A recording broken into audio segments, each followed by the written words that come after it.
ఒక గురుస్వరూపం గురించి చంద్రశేఖర పరమాచార్యుల వంటి ఒక మహాపురుషుని గురించినటువంటి ప్రసంగం పూర్తిగా అదే విషయం మీద మాట్లాడడం అనేటటువంటిది ఇదే మొదలు. ఎందుచేత అంటే నాకు జ్ఞాపకం ఉన్నంత వరకు నేను అలాంటి ప్రసంగం ఇప్పటి వరకు చెయ్యలేదు. అది బహుశः భగవంతుని యొక్క కృప. మొన్న ప్రాతస్మరామి స్తోత్రం చేస్తున్నప్పుడు 1కి 10 సార్లు ఎందుకో చంద్రశేఖర పరమాచార్యుల వారు చెప్పినటువంటి విశేషాల్ని ఆ స్తోత్ర వ్యాఖ్యానంలో ఉటంకించడం జరిగింది. ఆ కారణం చేత అందున ఈ కృష్ణపక్షంలో పరమాచార్యుల వారి యొక్క జన్మదినం కూడా రావడం తటస్థించడంతో వారి గురించి 4 మాటలు చెప్పుకోవాలి అనేటటువంటి ఉద్దేశ్యం ఏర్పడింది. మనకి భగవంతుడు ధర్మ సంస్థాపన కోసమని అనేకమైన అవతారములను స్వీకరిస్తూ ఉంటాడు. అజాయమానో బహుధా విజాయతే అని అసలు ఒక శరీరముతో రావలసినటువంటి అవసరం లేనటువంటి పరమాత్మ రాక్షస సంహారము కోసమని ఒక అవతారమును తీసుకుని భూమి మీద నడయాడుతూ ఉంటాడు. పరిత్రాణాయ సాధూనాం వినాశాయ చ దుష్కృతాం ధర్మ సంస్థాపనార్థాయ సంభవామి యుగే యుగే అని ప్రతిజ్ఞ చేశాడే.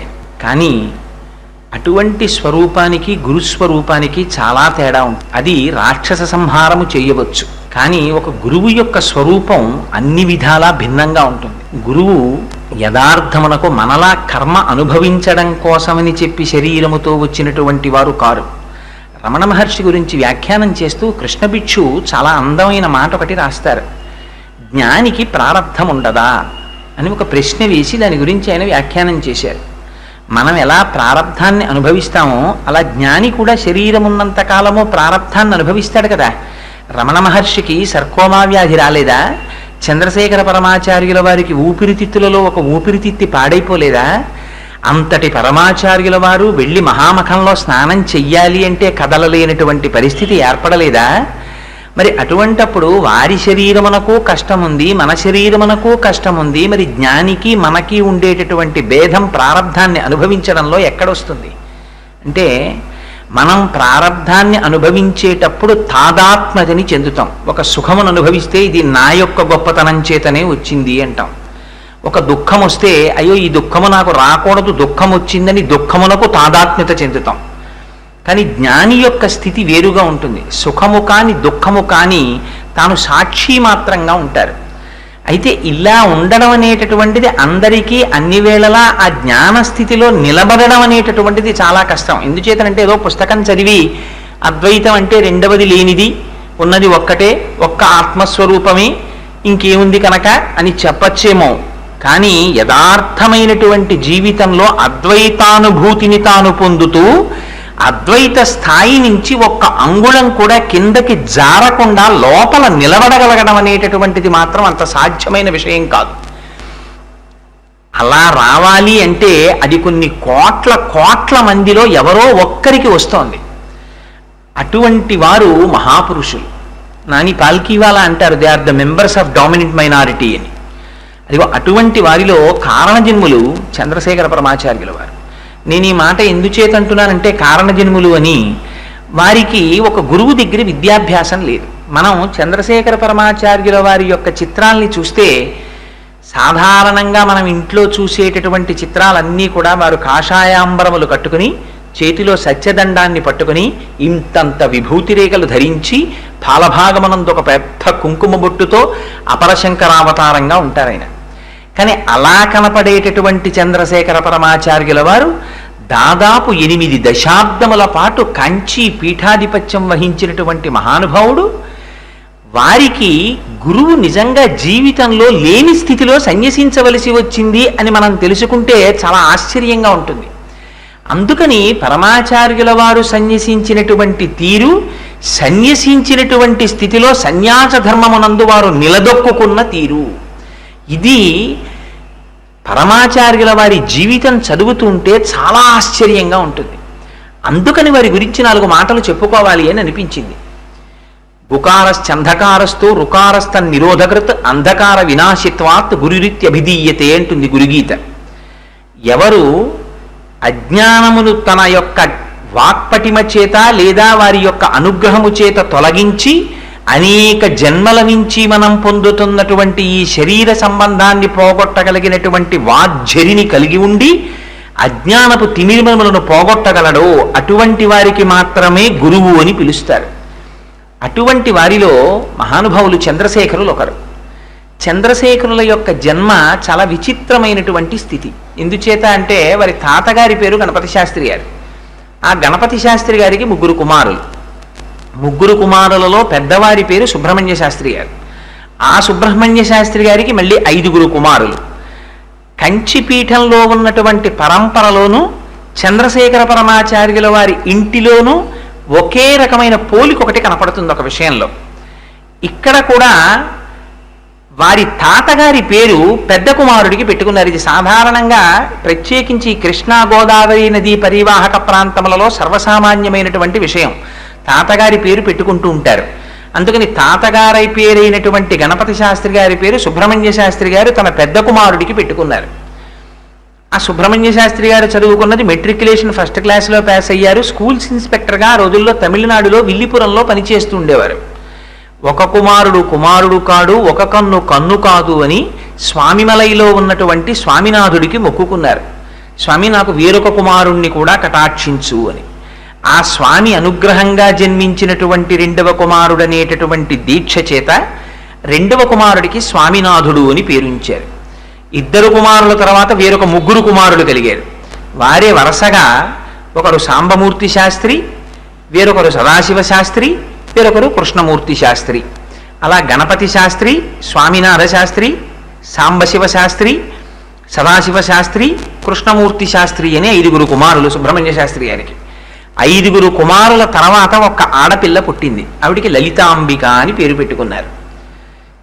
ఈ 5 కుమారులలో పెద్దవారు గణపతి శాస్త్రి గారు, 2వ వారు స్వామినాథ శాస్త్రి గారు. ఈ స్వామినాథుడే భవిష్యత్ కాలమునందు చంద్రశేఖర పరమాచార్యుల వారు అయ్యారు.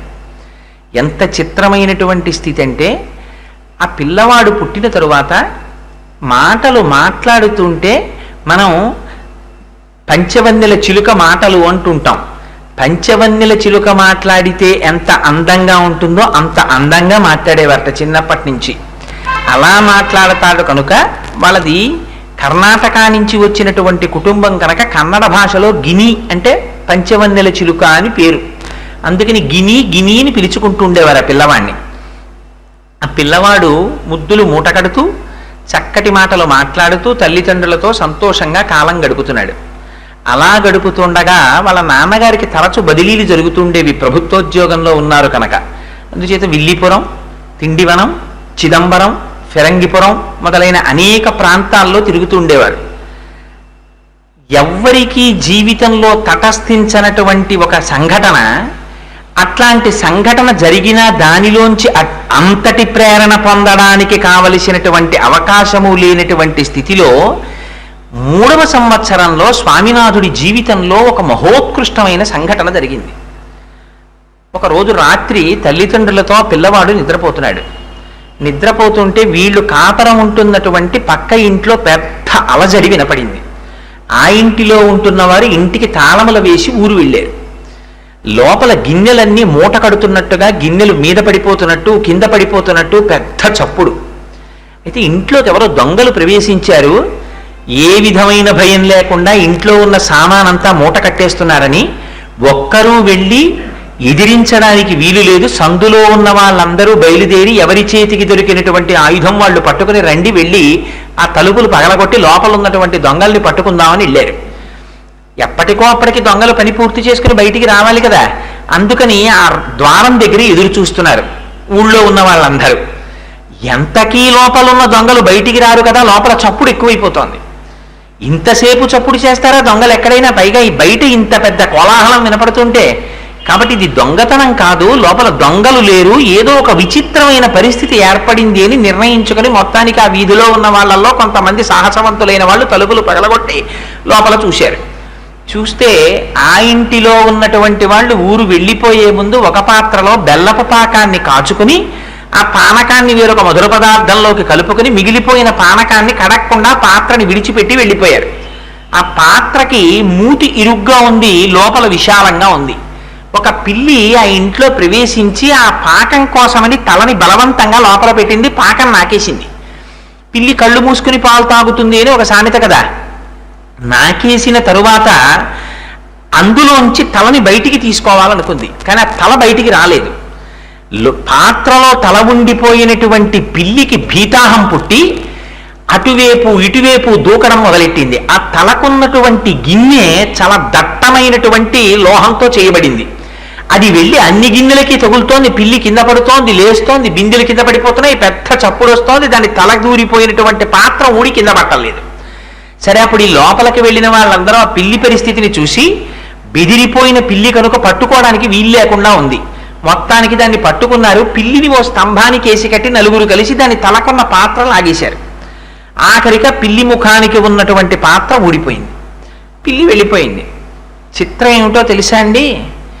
ఈ పాత్రలో ముఖం దూర్చుకున్నటువంటి పిల్లి యొక్క వృత్తాంతాన్ని ఆనాడు చూసినటువంటి వాళ్ళు కొన్ని రోజుల పాటు చెప్పుకుని నవ్వుకున్నారు.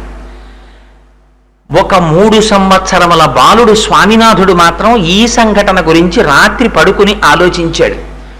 సమస్త మానవాళి ఆశ అనబడేటటువంటి పాత్రలో ఇలాగే ఇరుక్కుంటోంది.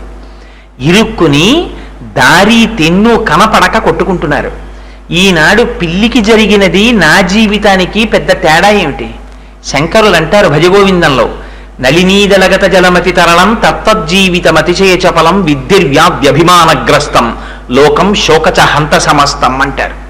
తామరాకు మీద నీటి బొట్టంతటి బుద్ధుదమైన జీవితం. ఈ జీవితంలో వీడికి ఎడతెగని అనుబంధాలు. ఆ అనుబంధాల్లో మళ్ళీ అయిన వాళ్ళకు వచ్చేటటువంటి రోగాలు, రొచ్చులు, వీటితో వీడి జీవితం ఇలాగే గడిచిపోతోంది. నా దృష్టిలో వీళ్ళందరూ ఈనాడో మరణించారన్నారు. ఈ ఆశాపాశముల చేత తగులుకొనబడినటువంటి జీవుల యొక్క దైన్య స్థితిని ఆ పానక పాత్రలో తలపెట్టినటువంటి పిల్లిలో చూశారు ఆ స్వామినాథుడు. చూసి ఆనాడు వారికి జీవితంలో మొట్టమొదట ఆశ అనేటటువంటి దాని మీద అసహ్యం పుట్టింది. ఎంత చిత్రమో చూడండి. ఎక్కడ పిల్లి అందరికన్నా ఎక్కువ ఆనందం అనుభవించవలసింది ఆ సంఘటన చేత పిల్లవాడు. ఈ పిల్లవాడికి వైరాగ్యం ఏర్పడుతోంది. పెద్ద పెద్ద వాళ్ళందరూ గృహస్థాశ్రమంలో ఉన్నవాళ్ళు సంతోషంగా ఉన్నవారు ఆ కథ చెప్పుకుంటూ.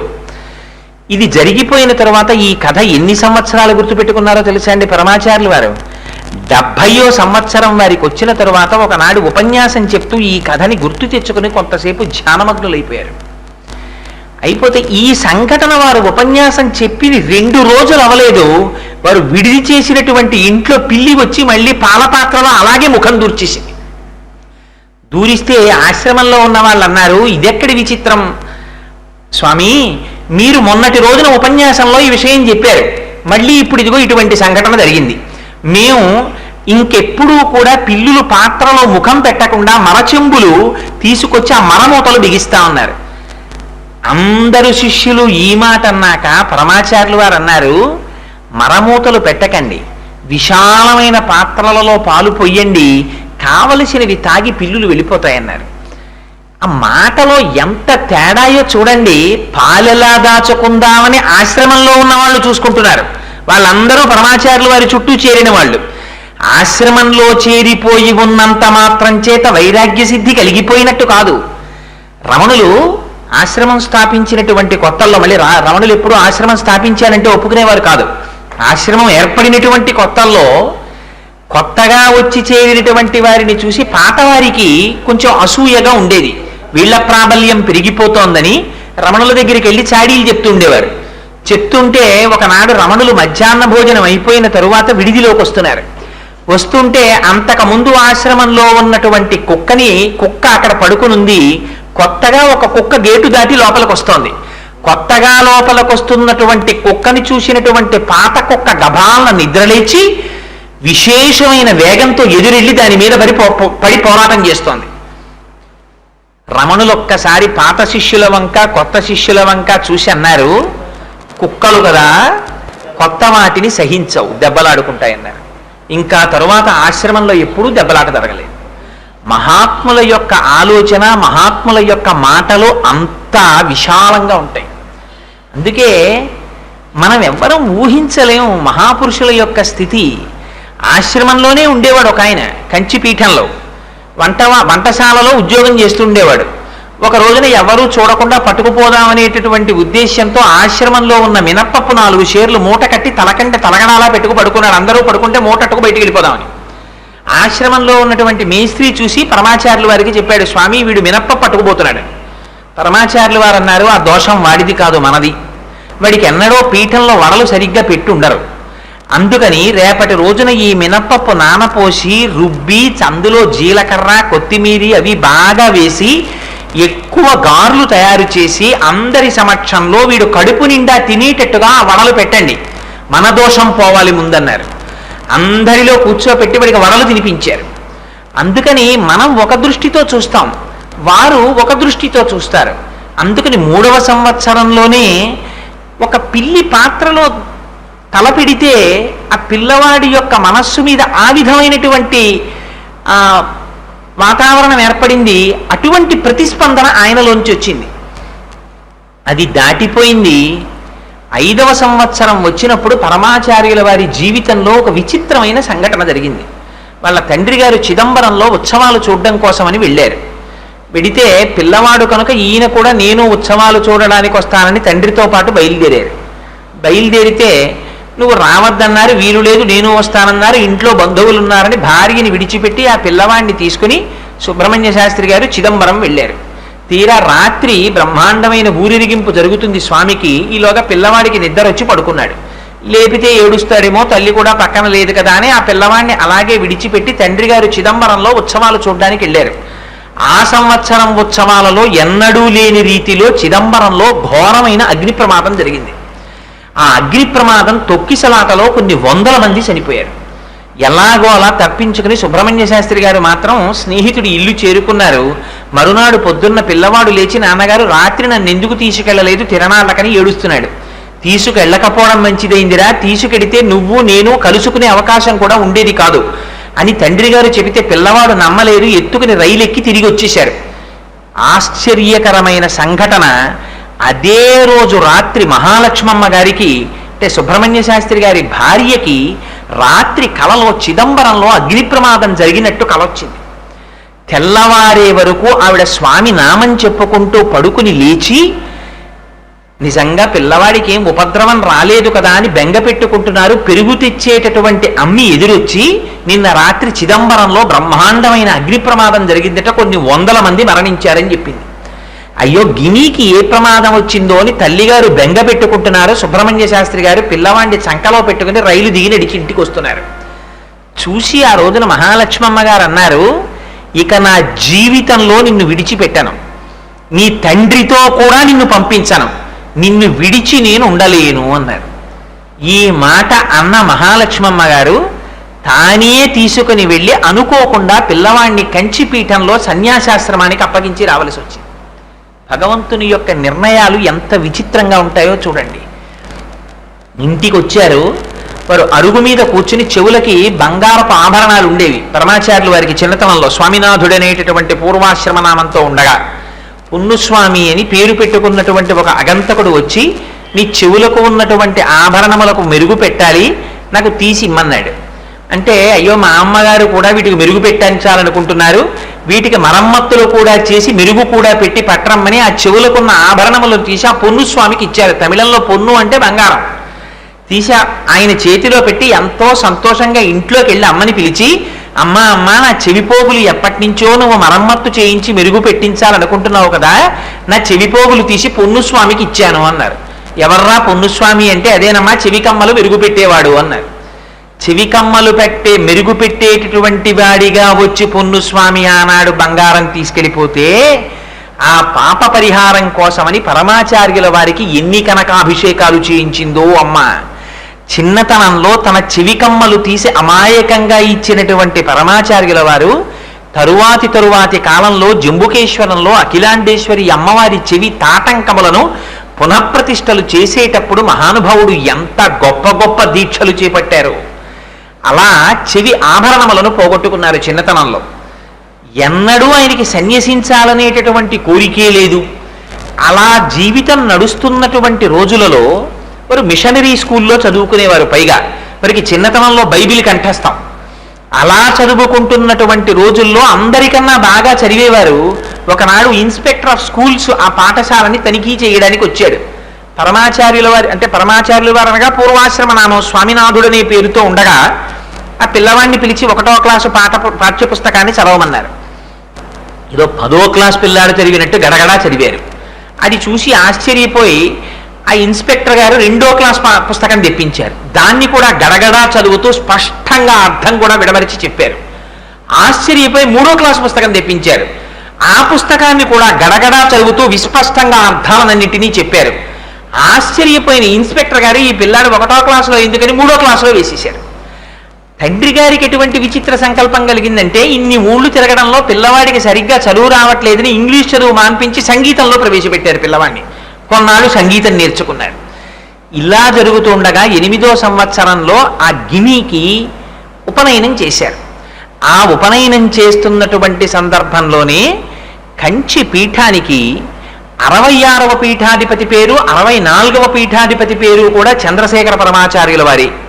ఆ చంద్రశేఖరేంద్ర సరస్వతి స్వామి వారు అక్కడ దగ్గర ఉన్నటువంటి ప్రాంతములలో పర్యటిస్తుండగా వారికి కబురు చేశారు.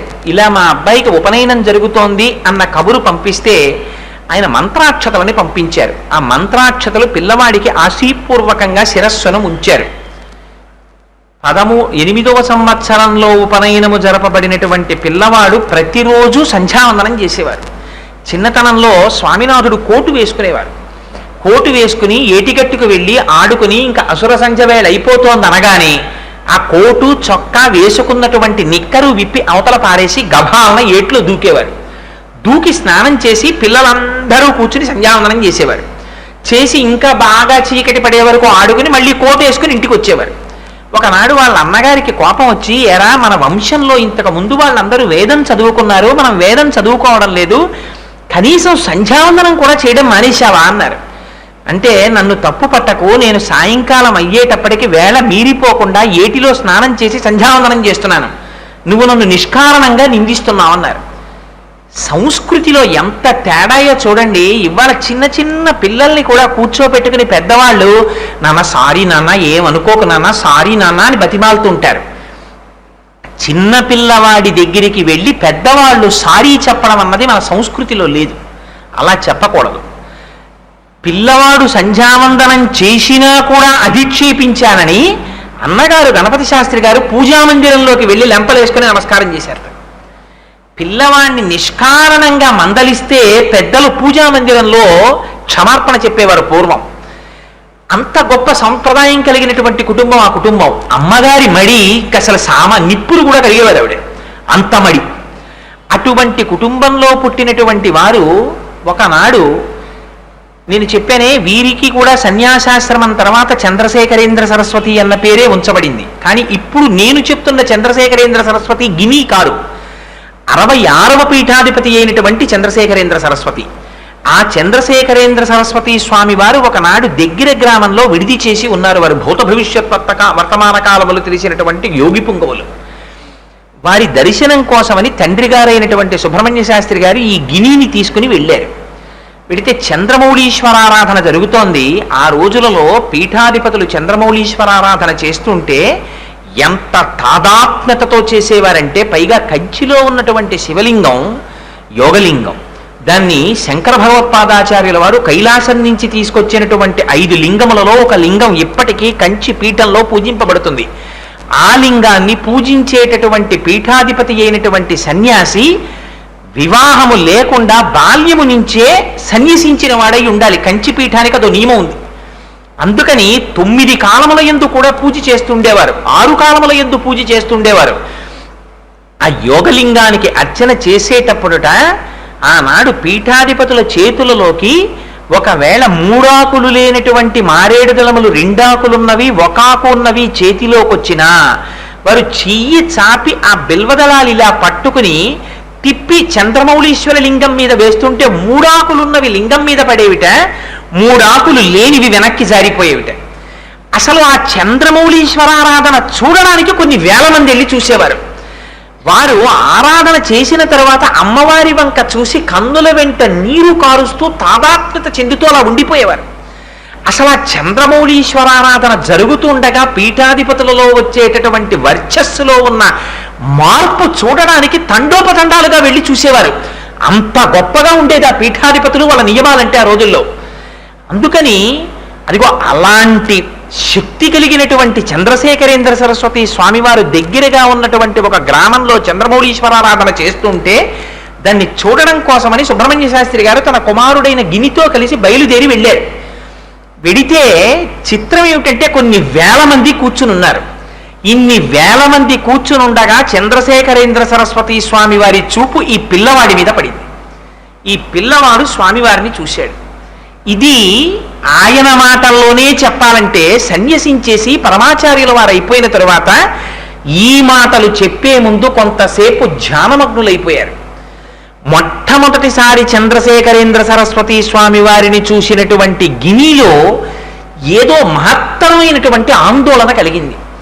కొన్ని జన్మలగా వారితో వీరికి సంబంధం ఉన్నట్టు, వారిని విడిచిపెట్టి ఇంక నేను ఉండలేనన్న భావన, నిరంతరము వారి పాదముల దగ్గరే ఉండాలనేటటువంటి కోరిక జనించిందిట. పిల్లవాడు అప్పటికి 10 ఏళ్ళు లేవు. చంద్రమౌళీశ్వరారాధన పూర్తయింది. ఇన్ని వేల మందిలోంచి ఈ పిల్లవాడిని ఒక్కడే లోపలికి పిలిచారు ఆచార్యుల వారు. లోపలికి తీసుకెళ్లారు. ఆయన సింహాసనంలో కూర్చున్నారు. ఈ గిని ఎదురుగుండా నిలబడ్డాడు. నీకు మార్కులు బాగా వస్తున్నాయా అని అడిగారు. వస్తున్నాయి అన్నారు. నువ్వు లీడరుగా ఉన్నావా క్లాసులో అని అడిగారు. ఏదో లీడర్గా ఉన్నాను అన్నారు. నువ్వు సంధ్యావందనం చేస్తుంటావా అని అడిగారు. చేస్తూ ఉంటాను అన్నారు. ఈ 3 మాటలు చెప్పడానికి సన్యాసాశ్రమంలోకి వెళ్ళిపోయిన తరువాత చంద్రశేఖరేంద్ర సరస్వతి గుండెలు బరువెక్కిపోయి ఈ మాటలు చెప్పడానికి వారు ఎంత తడువుకునో గంభీరంగా మాట్లాడారు. ఎందుకు అలా మాట్లాడవలసి వచ్చింది అని ఆ 3 ప్రశ్నలు ఎందుకు పరమాచార్యులు వారి జీవితాన్ని తదనంతర కాలంలో మార్చాయి అన్నదానికి సభలో ఉన్న పండితులు అనేక అర్థాలు చెప్పారు. చెప్తే పరమాచార్యులు వారు అన్నీ వినన్నారు. మీరు మహాపండితులు, ప్రతి చిన్నదానికి పెద్ద పెద్ద అర్థాలు తీయగలిగిన వారు, ఏమో అందుకన్నారో అనలేదో అన్నారంతే. అంతరార్థాన్ని మాత్రం వారి ముఖత వారు చెప్పలేదు. ఒక అవ్యాజమైనటువంటి ఆనందాన్ని పొందారు. తండ్రి గారిని పిలిచి ఒక చిత్రమైన మాట చెప్పారు చంద్రశేఖరేంద్ర సరస్వతి స్వామి వారు. ఈ పిల్లవాణ్ణి నీతో తీసుకురాకపోయినా పిల్లవాణ్ణి ఒక్కడిని ఆశ్రమానికి పంపిస్తుండు. పిల్లవాడికి ఎన్నేళ్ళండి? 10 ఏళ్ల లోపు. ఆశ్రమాలకు ఎవరెడతారు? ఇవాల్టి రోజుల్లో అయితే అసలు ఉపన్యాసానికి వెళ్ళాలంటేనే ఇప్పుడు ఎందుకండి ఉపన్యాసాలు అంటారు. ఇంకా ఆశ్రమానికి వెళ్ళాలంటే ఎంత వయస్సు ఉంటే వెళ్ళాలి. అలాంటి రోజులలో 10 ఏళ్లలోపు పిల్లవాడిని పక్కన తల్లి తండ్రి లేకపోయినా తరచూ ఆశ్రమానికి పంపించమని చంద్రశేఖరేంద్ర సరస్వతి స్వామి వారు అడిగారు. సుబ్రహ్మణ్య శాస్త్రి గారు పంపించేవారు. ఈయన రోజు అస్తస్తమానం వెడుతుండేవారు, ఆశ్రమంలో కూర్చుంటూ ఉండేవారు. విచిత్రం ఏమిటంటే ఒకానొక నాడు కొన్ని వేల మంది సభలో ఉన్నారు. ఆనాడు మేనా ఎక్కి వెళ్ళిపోతున్నారు చంద్రశేఖరేంద్ర సరస్వతి స్వామి వారి చాతుర్మాస్య దీక్ష కోసమని. వెళ్ళిపోతూ కొన్ని వేల మందిలో ఎక్కడో నిలబడి నమస్కారం చేస్తూ ఉన్నటువంటి ఈ గిని అనబడేటటువంటి పిల్లవాడి వంక తీవ్రమైనటువంటి చూపు ఒకటి చూశారు. పరమాచార్యుల వారు ఎప్పటికీ ఆ చూపు గురించి చెప్తూ ఒక మాట చెప్పేవారు. పరమాచార్యుల వారంటే ఎంత మహాపురుషుడంటే, మన అదృష్టం నా దురదృష్టం ఏమిటంటే నేను చంద్రశేఖరేంద్ర సరస్వతి స్వామి వారి దర్శనం చెయ్యలేకపోయాను. నాకు అప్పుడు తెలియదు వారంత గొప్పవారని. కానీ వారు ఉండగా పుట్టి బుద్ధిరిగి పెద్దవాణ్ణి అయినవాణ్ణి. కానీ ఎందుకనో ఈ జన్మలో నాకు ఆ అదృష్టం కలగలేదు. వారు ఉపాధిలో ఉండి కదలాడుతుండగా నేను వారి దర్శనం చేసుకోలేకపోయాను. కానీ ఎందరో వారి దర్శనం చేసి ఆనందం అనుభవించారు. ఆ పరమాచార్యుల వారు ఏదైనా ఒక విషయం మీద మాట్లాడవలసి వస్తే పుస్తకాలు చదవడం అవి చేసేవారు కాదు. ఇప్పటికీ పరమాచార్యుల వారితో సన్నిహిత సంబంధాలు కలిగినటువంటి పెద్దలు, వృద్ధులైపోయినటువంటి వారు కొంతమంది నాకు తెలుసు. వారు పరమాచార్యుల వారి గురించి చెప్తూ ఉంటారు. ఎప్పుడైనా ఒక శ్లోకానికి వ్యాఖ్యానం చెప్పవలసి వస్తే పరమాచార్యుల వారి ఉపన్యాసాలు కూడా, వారి అనుగ్రహ భాషణాలు కూడా చాలా చిత్రంగా ఉండేవి. నాకు ఇందాక నాతో తిమ్మాజీరావు గారు మాట్లాడుతుంటే పరమాచార్యుల వారే స్ఫురించారు. ఒకనాడు సభలో వేదము అన్న మాట గురించి మాట్లాడవలసి వచ్చింది. అది ధారావాహిక అనుగ్రహ భాషణం చేశారు పరమాచార్యుల వారు. వేదము గురించి, వేదము 3, వేదము 4, వేదం అంటే ఏంటి, వేదంలో ఏం చెప్పారు, ఋగ్వేదం ఏంటి, యజుర్వేదం ఏంటి, సామవేదమేమి, అధర్వణ వేదమేమి, ఆ వేదములో ఏ ఋషులు చెప్పారు, ఎందుకు ఆ పేర్లు వచ్చాయి, ఆ పేర్లు పెట్టడం వెనక రహస్యం ఏమిటి, పరమాచార్యుల వారు చెప్తుంటే చిత్రం ఏమిటో తెలుసా అండి, మళ్ళీ ఇలా చెప్పగలిగినటువంటి వాడు మనకి దొరుకుతాడా అని ప్రపంచవ్యాప్తంగా 150 భాషలలోకి మరునాడు అనువదింపబడేది ఆయన ఉపన్యాసం. వాషింగ్టన్ పోస్టుతో సహా అన్ని పేపర్లలో పడితే ప్రపంచవ్యాప్తంగా చదివి పరమాచార్యులు వారి దర్శనానికి across the length and breadth of the globe వచ్చి వారి దర్శనం చేసుకుని వేదం గురించి, ఉపనిషత్తు గురించి, ఈ కర్మభూమి గురించి, గీత గురించి దాసోహం అయిపోయారు అందరూ. అది పరమాచార్యుల వారి శక్తి అంటే. వారు ఒక్క శ్లోకానికి సుధా సింధోర్ మధ్యే సురబెటపి వాటీ పరివృతే. ఈ మధ్య కాలంలో నేను పంచరత్న స్తోత్రానికి వ్యాఖ్యానం చేస్తుంటే వారితో కలిసి కొన్నాళ్ళు ఆయనతో పాటుగా ఆయన యొక్క సంచారంలో వెళ్ళే అదృష్టాన్ని పొందినటువంటి ఒక మహాపురుషుడు నాతో ఒక మాట అన్నారు. కోటేశ్వరరావు గారు ఒకసారి అమలాపురం వచ్చారండి పరమాచార్యులు వారు. వారి దగ్గరికి వెళ్ళి పండితులు కూర్చుని మాట్లాడుతూ, స్వామి ఇవాళ మీ ముఖతః శ్లోకానికి వ్యాఖ్యానం వినాలనుంది, ఆ శ్లోకానికి వ్యాఖ్యానం చేసి మమ్మల్ని అనుగ్రహించరా అని అడిగారట వేదిక ఎక్కుతుంటే. వారు వేదిక ఎక్కి కూర్చుని సుధా సింధోర్ మధ్యే సురబిటపి వాటీ పరివృతే అని కళ్ళు మూసుకుని ఒక 10 నిమిషాలు ధ్యానం చేసేవారట.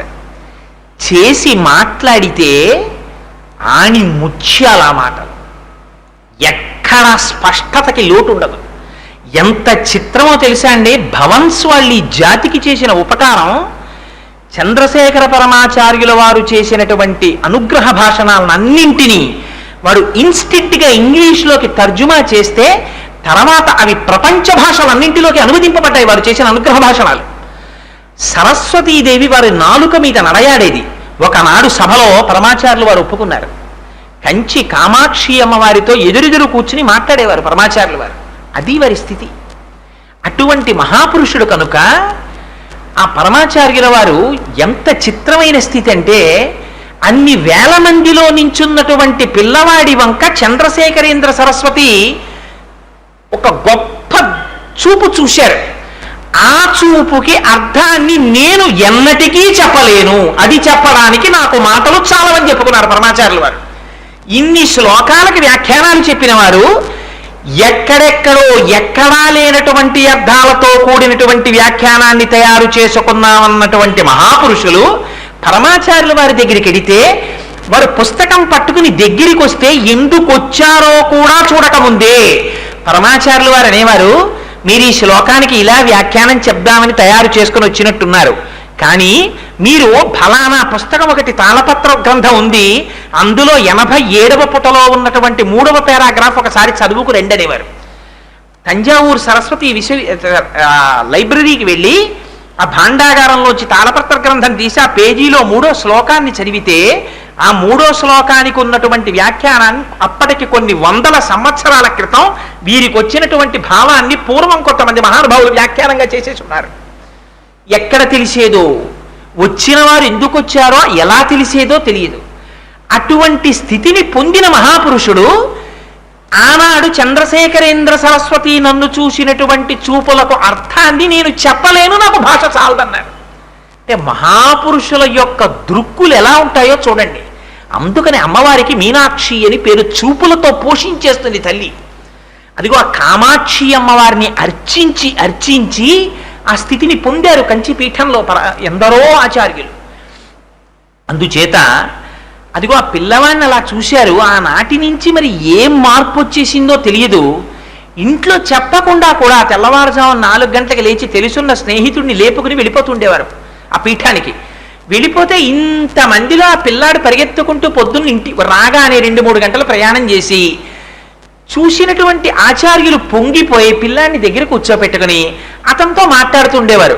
పోనప్పటికి గిని వేదం చదువుకున్నారా? వేదం చదువుకోలేదు. పోనీ ఉపనిషత్తులు ఏమైనా చదువుకున్నారా? చదువుకోలేదు. పోనీ ఏమైనా పంచనాటకాలు చెప్పుకున్నారా? ఏమీ చెప్పుకోలేదు. సంస్కృతమునందు ఏమైనా ప్రవేశం ఉందా? ప్రవేశం లేదు. మరి ఏమిటా పిల్లవాడి పట్ల ఆకర్షణ? తెలియదు. ఇలా వెళ్ళిపోతుండేవారు. పీఠాధిపతితో 2 రోజులు గడిపేసిన తర్వాత చిత్రం ఏమిటంటే, పాపం ఈయన పీఠాధిపతి దర్శనం కోసమని పరిగెడుతుంటే, ఆ రోజుల్లో పీఠాధిపతులు వెడుతుంటే చక్రవర్తులు వెడుతున్నట్టుగా వెడుతుండేవి.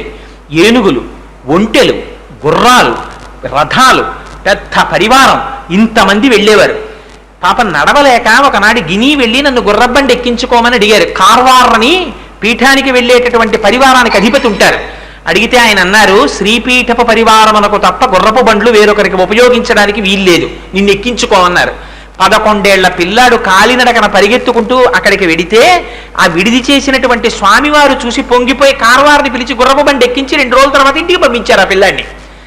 అలా పీఠాధిపతితో ఏదో తెలియనటువంటి గొప్ప అనుబంధం ఏర్పడిపోయింది. ఇలా ఏర్పడినటువంటి కొన్నాళ్ల తర్వాత గిని పెద్దమ్మ గారి కుమారుడు ఒక ఆయన ఉండేవారు. ఆయన ఎప్పుడు వేదం చదువుకోవడం తప్ప అసలు ఇంగ్లీష్ చదువు అన్నది చదువుకోలేదు. పైగా చిత్రం ఏమిటంటే ఆయన కోప్పడడం నా జీవితంలో నేను చూడలేదు అని చెప్పుకున్నారు పరమాచార్యులు వారు.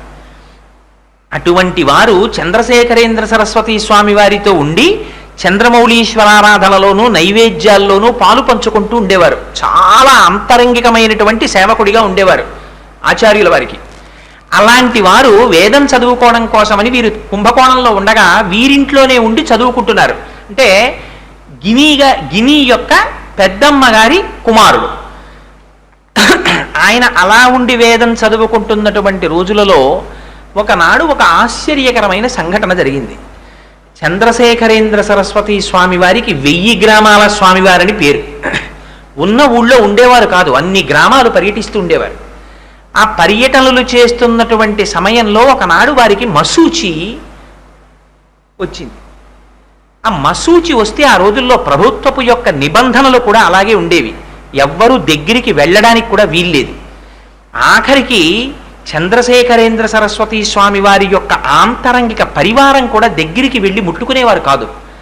అప్పుడు ఈ గిని గారి యొక్క పెద్దమ్మ గారి కుమారుడు ఆయన మాత్రం స్వతంత్రించి నా శరీరం పడిపోయినా నాకు బాధ లేదు, నేను నా గురువు గారి సేవ మాత్రమే చేసుకుంటాను అని వెళ్ళి మసూచితో బాధపడుతున్నటువంటి చంద్రశేఖరేంద్ర సరస్వతి స్వామి వారి యొక్క శుశ్రూష చేస్తున్నారు.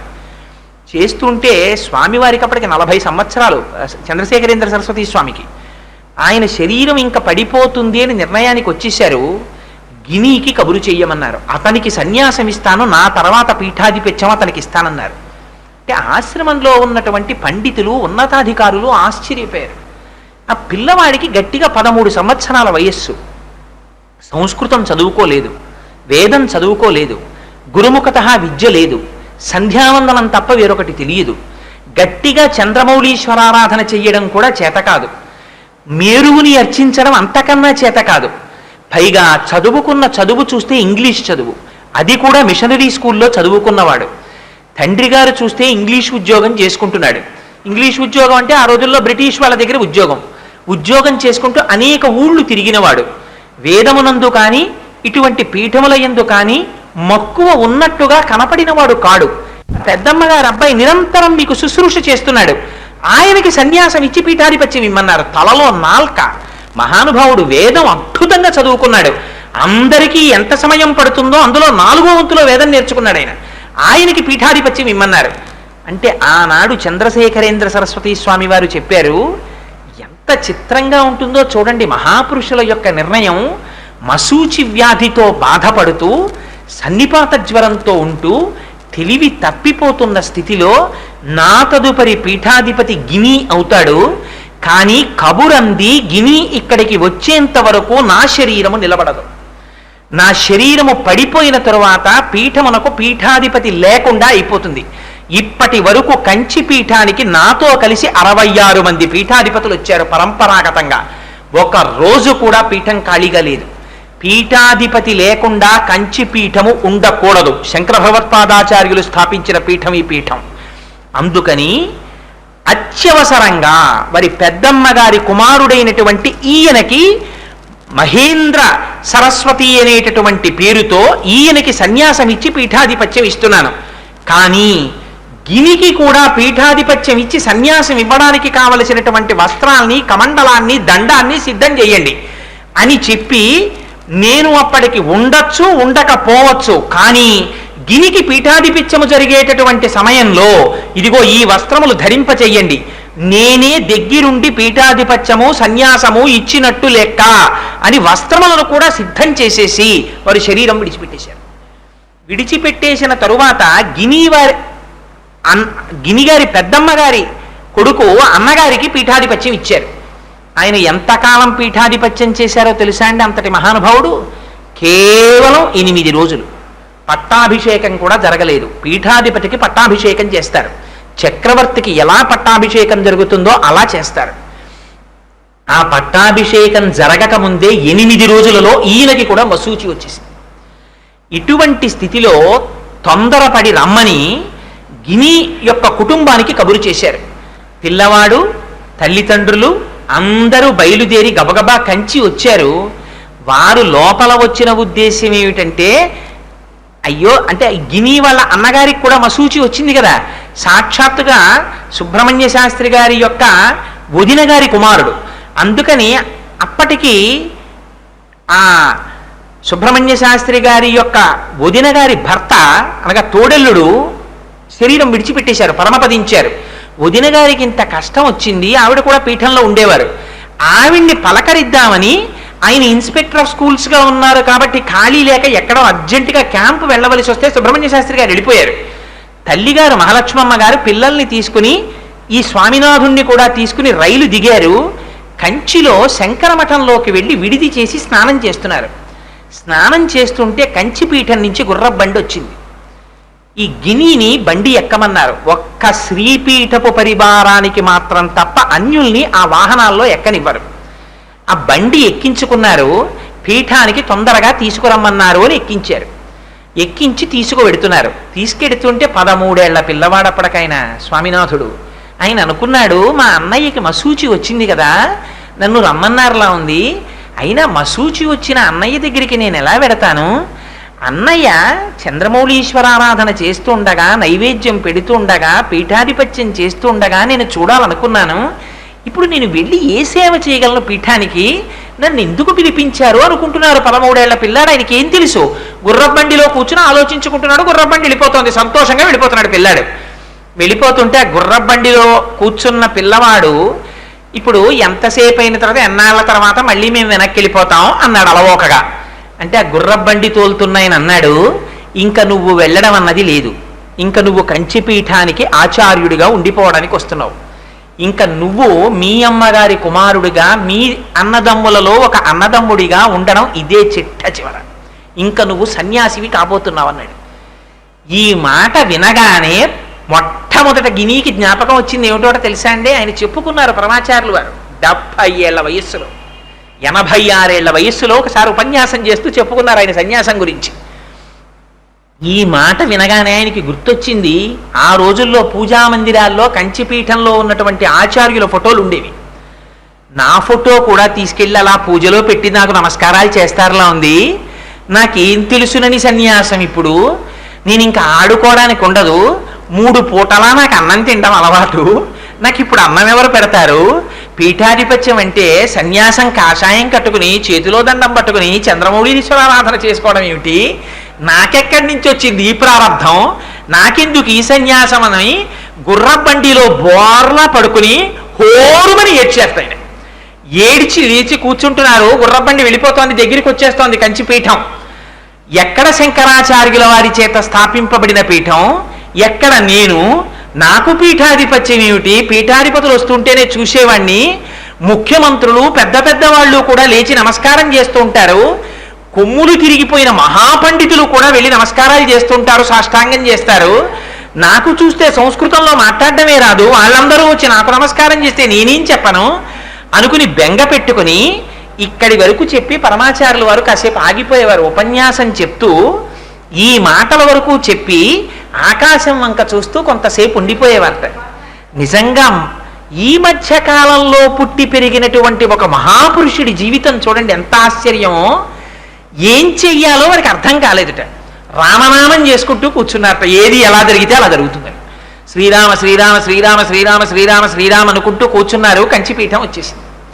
బండిలోంచి దింపేశారు. రా రా రా రా తొందరగా రావాలి, అవతల మీ అన్నగారికి మసూచి వచ్చేసింది, జ్వరం వచ్చేసింది, ఆయన శరీరం విడిచిపెట్టేసేటట్టు ఉన్నారన్నారు.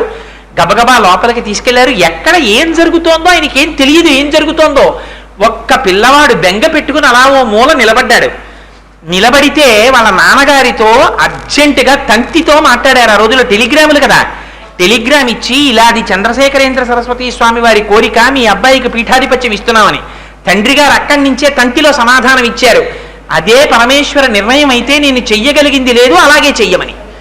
ఎంత చిత్రం అంటే అసలు ఆ పిల్లవాడు ఆడుకుంటున్న రోజుల్లోనే ఒక విచిత్రం జరిగింది. ఈ పిల్లవాడు అస్తమానం పీఠాలకు వెళ్ళిపోతున్నాడు ఏమిటని వెంకటరామయ్య గారని సుబ్రహ్మణ్య శాస్త్రి గారికి స్నేహితుడు ఉండేవాడు.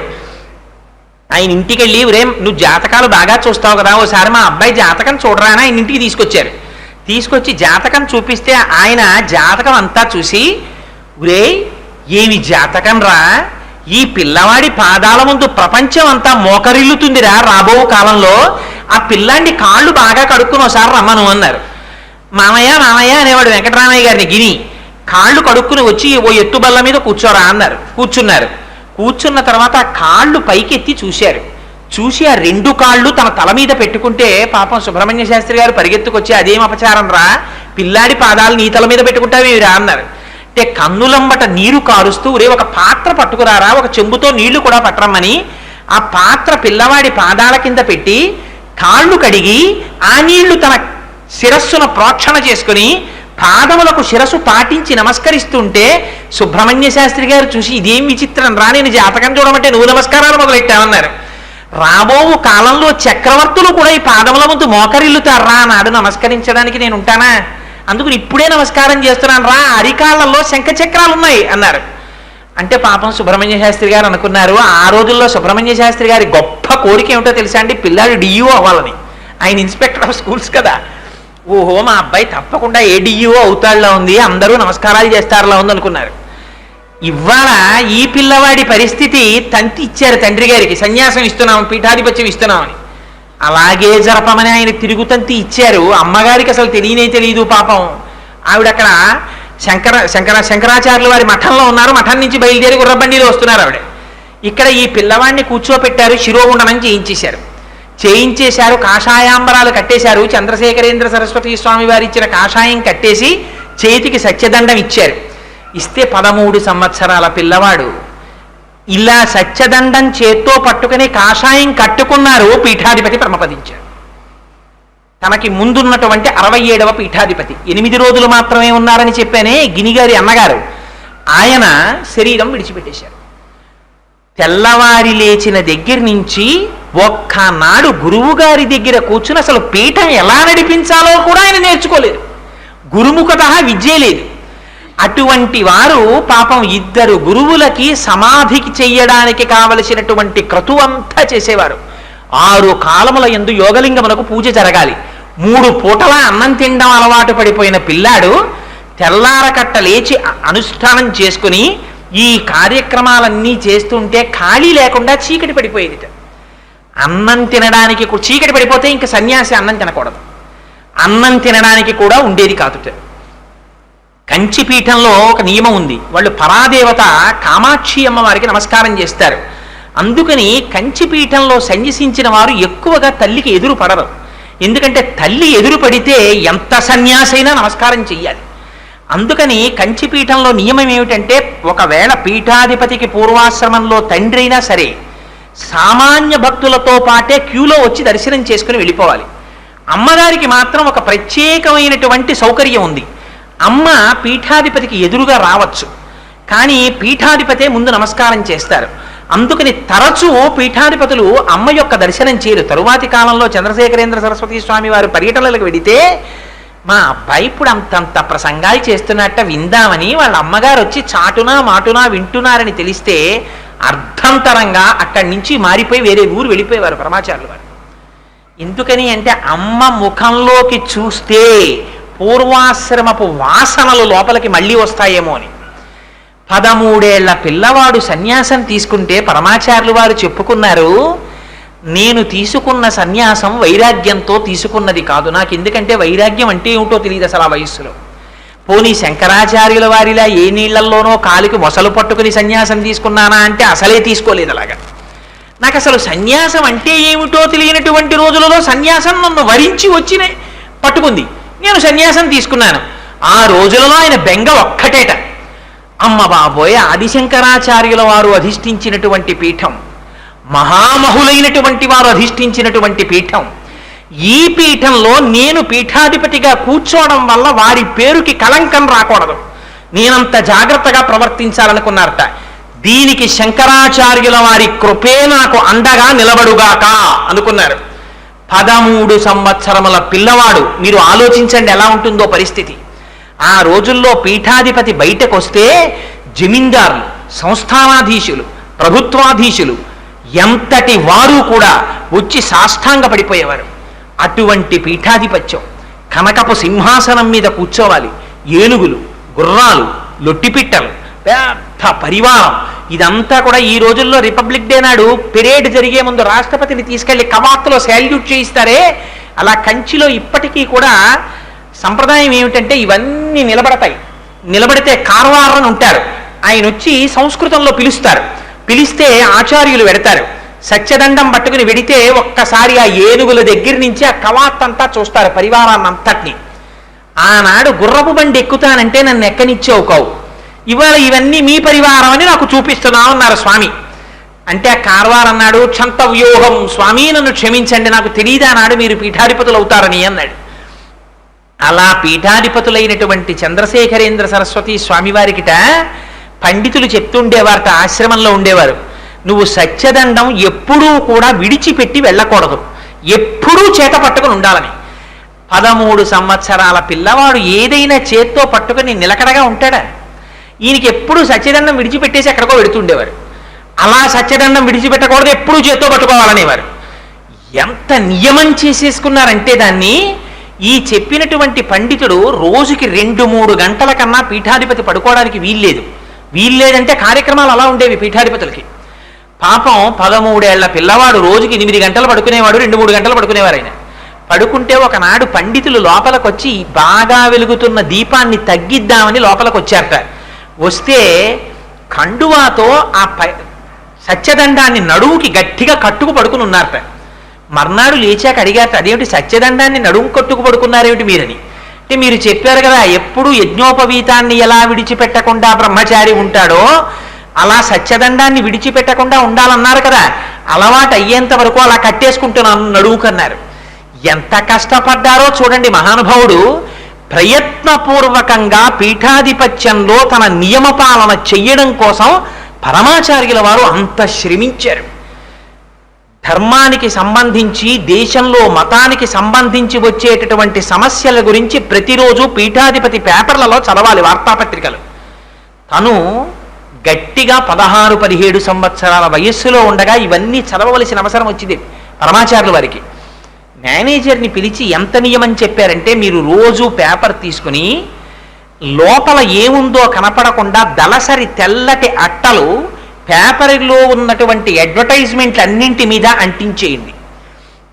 ఇది పీఠాధిపతి చదవవలసిన అవసరం లేని వార్తలు అని మీరు ఏవి నిర్ణయించుకుంటారో వాటన్నిటి మీద కాగితాలు అంటించేయండి. ధర్మమునకు మతమునకు సంబంధించిన విషయములు ఏవుంటాయో అవి మాత్రమే ఉంచి వార్తాపత్రిక నా దగ్గరికి తీసుకురండి. ఒక్క అటువంటి పత్రిక మాత్రమే నేను చదువుతాను. అలాగే చదివారు. 86 సంవత్సరముల వయస్సు వచ్చిన తరువాత చంద్రశేఖర పరమాచార్యుల వారు కూర్చుని ఉండగా ఒక వర్తకుడు ఒకరు వచ్చి పక్కన కూర్చుని ఉన్నారు. కూర్చుని ఉన్నప్పుడు లోపలికి పేపర్ వస్తే ఆ రోజున ఒక పొరపాటు జరిగింది. ఒక అడ్వర్టైజ్మెంట్ మీద పేపర్ అంటించడం మరిచిపోయారు. పేపర్ లోపలికి వచ్చేసింది. వచ్చేస్తే పరమాచార్యుల వారు యథాలాపంగా పేపర్ తిప్పారు. అందులో రేజర్ అడ్వర్టైజ్మెంట్ ఉంది. ఉంటే పరమాచార్యుల వారు అది చూసి అడిగారు, ఇది ఏమిటి ఈ పరికరం అని అడిగారు. అడిగితే దాన్ని రేజర్ అంటారు స్వామి, ఏదో అడ్డం చేసుకుంటారు మగవాళ్ళు అన్నారు. అంటే పరమాచార్యుల వారు అన్నారు, మరి ఇక్కడ ఆడవారి బొమ్మ వేశారు ఎందుకు అని అడిగారు. అడిగితే అక్కడ ఆడవారి అవసరం ఉన్నా లేకపోయినా వ్యాపారాభివృద్ధికి ఇలా వేసుకోవడం అలవాటైపోయింది ప్రపంచంలో స్వామి అని చెప్పారు. లౌకికానికి ఎంత దూరంగా ఉండేవారో మీరు చూడండి పరమాచార్యుల వారు. ఉంటే పరమాచార్యుల వారు ఈ వర్తకుడి వంక చూసి అన్నారు, అంటే బహుశः నా పేరు నువ్వు వాడుకుంటున్నట్టు అన్నారు. ఈయన పేరు వాడుకుని ఆయన వ్యాపారం చేసుకుంటూ ఉండేవాడు. ఇది ఈ వాత పెట్టడానికే మర్చిపోయారు ఆ రోజున వార్తాపత్రికలో కాగితం అంటించడం. అంత అద్భుతంగా మాట్లాడేవారు. 16వ సంవత్సరం వచ్చిన దగ్గర నుంచి పరమాచార్యుల వారిని దూరంగా ఉన్నటువంటి ఒక ఊరు తీసుకెళ్ళి పెద్ద పెద్ద సంస్కృత పండితుల్ని తీసుకొచ్చి నియమించి ఆయనకి గొప్ప గొప్ప నాటకాలు, గీతాభాష్యం, ప్రస్థానత్రయం ఇవన్నీ చెప్పిస్తూ ఉండేవారు. విచిత్రం ఏమిటో తెలుసా అండి, పరమాచార్యుల వారి జీవితంలో గణపతి శాస్త్రి గారని ఒక గురువు గారు ఉండేవారు. ఆయన సంస్కృతాంధ్రముల యందు తిరుగులేని మహాపండితుడు. శంకరుల గీతాభాష్యం పుస్తకం లేకుండా చెప్పేవారు ఆయన. ఆయన ఒకనాడు కావేరీ నది ఒడ్డున పరమాచార్యుల వారిని కూర్చోపెట్టి పాఠం చెప్తున్నారు. చెప్తుంటే పరమాచార్యుల వారు కింద ఒక పుల్ల మొక్క తీసి కావేరీ నది ఇసుక ఒడ్డున ఏదో రాస్తున్నారు. ఇది చూశారు గురువుగారు. మరునాడు పాఠం చెప్పడానికి వచ్చినప్పుడు ఒక నమస్కారం పెట్టి, అయ్యా నేను గ్రామాంతరం వెళ్ళిపోతున్నాను మా ఊరు, మీరు గీతాభాష్యం వేరొకరితో చెప్పించుకోండి అన్నారు. మీకు ఏదో కోపం వచ్చింది నా మీద, అసలు కారణం చెప్పండి, మీరు ఎందుకు వెళ్ళిపోతున్నారని అడిగారు. అడిగితే ఆ గురువుగారు అన్నారు, మా దురదృష్టం, సాధారణంగా ఎక్కడైనా మేము గీతాభాష్యం లాంటివి చెప్పడానికి వెడితే మమ్మల్ని కొంచెం ఉన్నతమైన ఆసనం మీద కూర్చోపెట్టి శిష్యులు కింద కూర్చుంటారు. శిష్యులు మాకు నమస్కారం చేస్తారు, మేము శిష్యులకి ఆశీర్వచనం చేస్తాం. శిష్యుల్ని మేము శాసించి మాట్లాడతాం, శిష్యులు భయపడుతూ చేతులు కట్టుకుని వింటారు.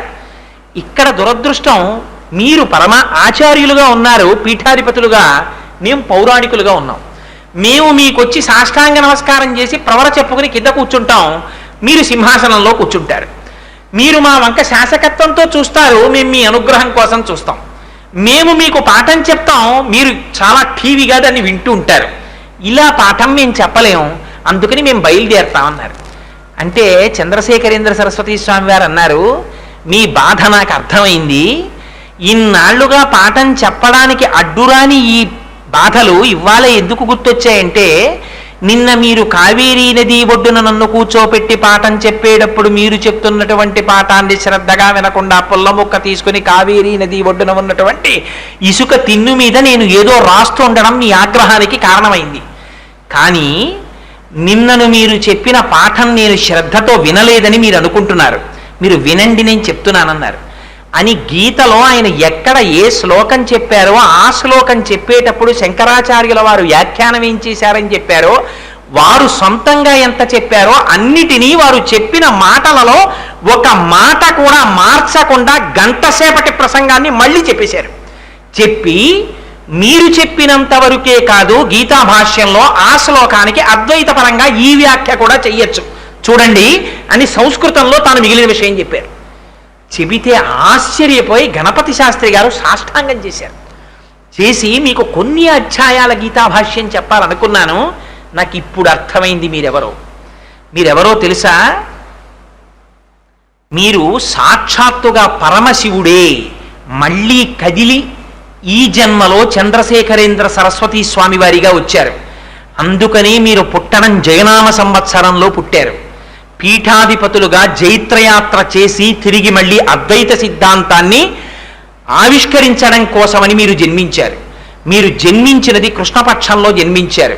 అందుకే మీ నోటి వెంట సంతతము నారాయణ నారాయణ నారాయణ అంటుంటారు. మీరు అనురాధ నక్షత్రంలో జన్మించారు. అనురాధ నక్షత్రానికి 2 ప్రధానమైన లక్షణాలు ఉంటాయి. ఒకటి మృదుత్వము, 2 మిత్రత్వము. వారు మాట్లాడేటటువంటి మాట సంతతము మృదుత్వంతో ఉంటుంది, శాసించి మాట్లాడరు. కానీ వారు శత్రువులు తమ మీద చేసేటటువంటి కుట్రలు తెలిసినా క్షమించగలిగినటువంటి ఔదార్య బుద్ధితో ఉంటారు. పైగా ఎటువంటి వారినైనా సరే వీరి మాటలు మారుస్తాయి. అలా మాట్లాడగలిగినటువంటి మాట నేర్పు, అటువంటి మృదు స్వభావం ఆ నక్షత్రంలో పుట్టిన వారికి ఉంటుంది. మీరు పీఠాధిపతిగా వచ్చారు కనుక అనురాధ నక్షత్రంలో పుట్టారు. మీరు వసంత ఋతువులో పుట్టారు, మాధవ మాసంలో పుట్టారు. శంకర భగవత్పాదులు పుట్టినటువంటి ఈ మాసంలో మల్లెపువ్వు వస్తుంది, మామిడి పండు వస్తుంది. మీ మాటలకి సర్వకాలముల యందు భగవత్ సంబంధమైనటువంటి వాసన, పునరావృత్తి రహిత శాశ్వత శివ సాయుధ్య స్థితిని ఇప్పించగలిగినటువంటి మోక్షదాయకమైనటువంటి మాటల శక్తి, అటు జ్ఞానానల ప్రభావేన తస్మై శ్రీ గురవే నమః అంటారు.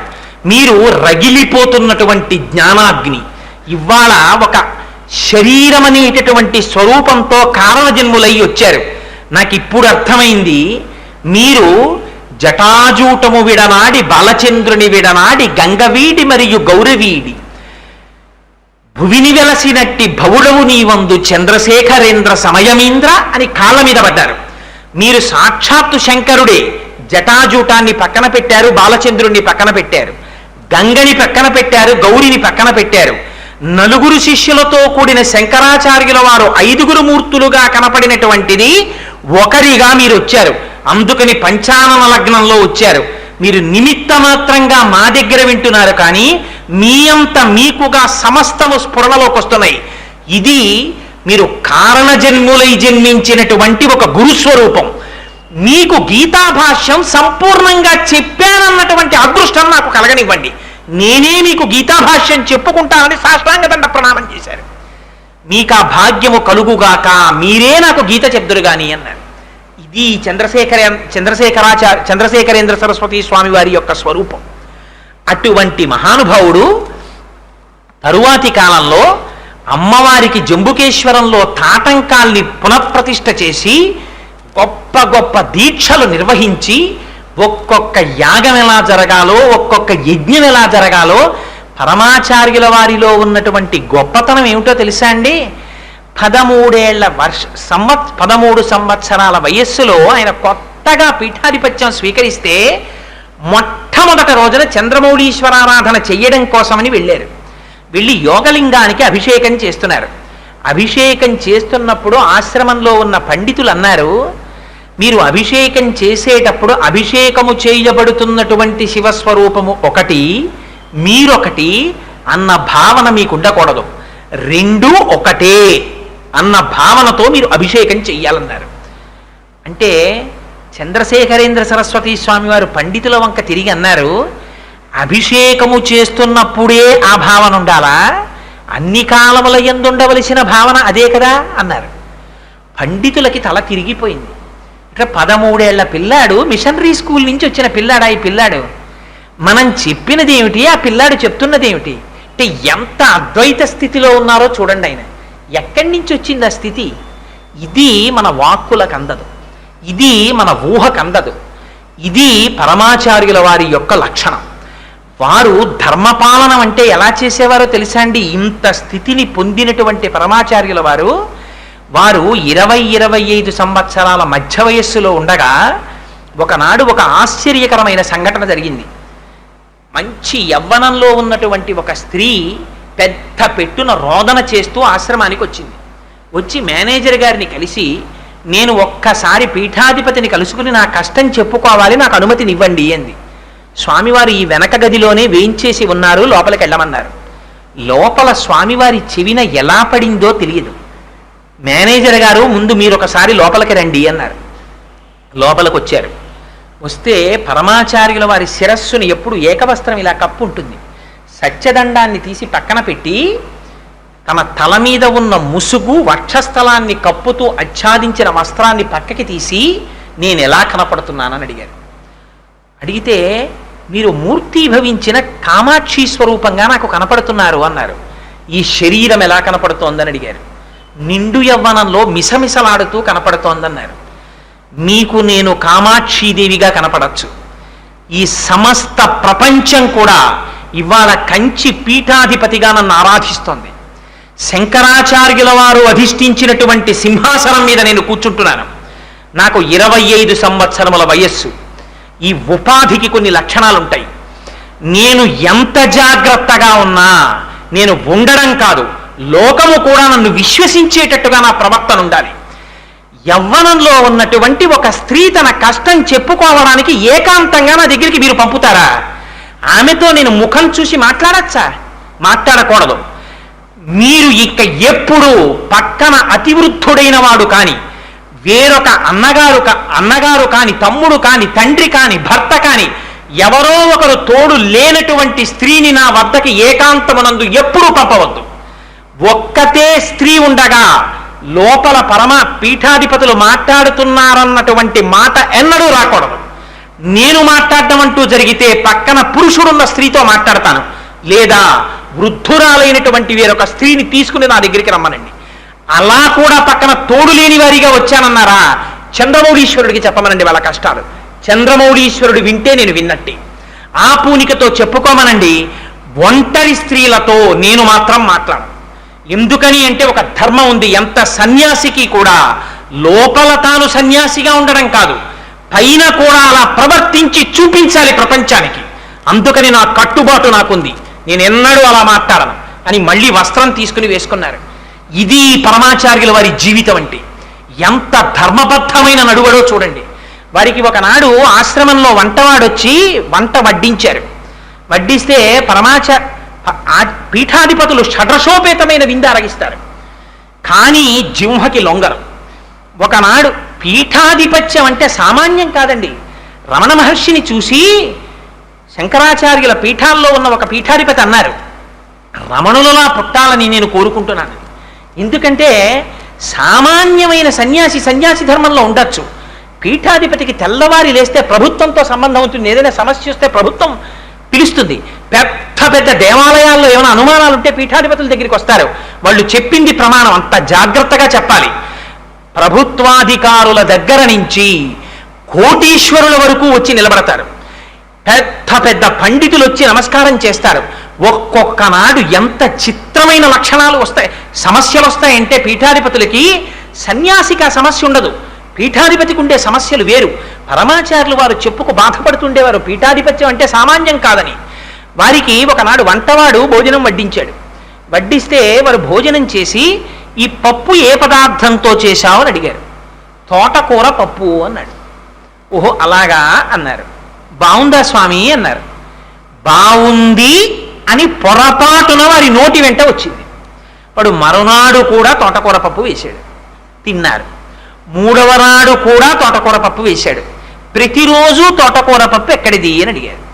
అడిగితే వాడన్నాడు, స్వామి మీరు తోటకూర పప్పు అంటే సంతోషపడుతున్నారు కదా, ఈ విషయం చెప్పి తమ శిష్యులందరికీ చెప్పాను. వాళ్ళు కట్టల కట్టల తోటకూర తెస్తున్నారు, అందులో మంచి తోటకూర ఎంచి పప్పు చేస్తున్నాను అన్నారు.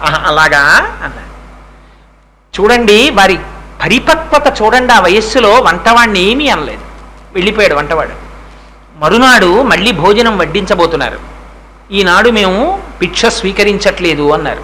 కంచి పీఠాధిపతులు భిక్ష చేసేటటువంటి పద్ధతి కూడా చిత్రంగా ఉంటుంది. మీరు ఎప్పుడైనా పరంపరాగతంగా వచ్చే పీఠాధిపతులు ఇంటికి భిక్ష వచ్చి భిక్ష పెట్టిన వాళ్ళకి తెలుస్తుంది రహస్యం.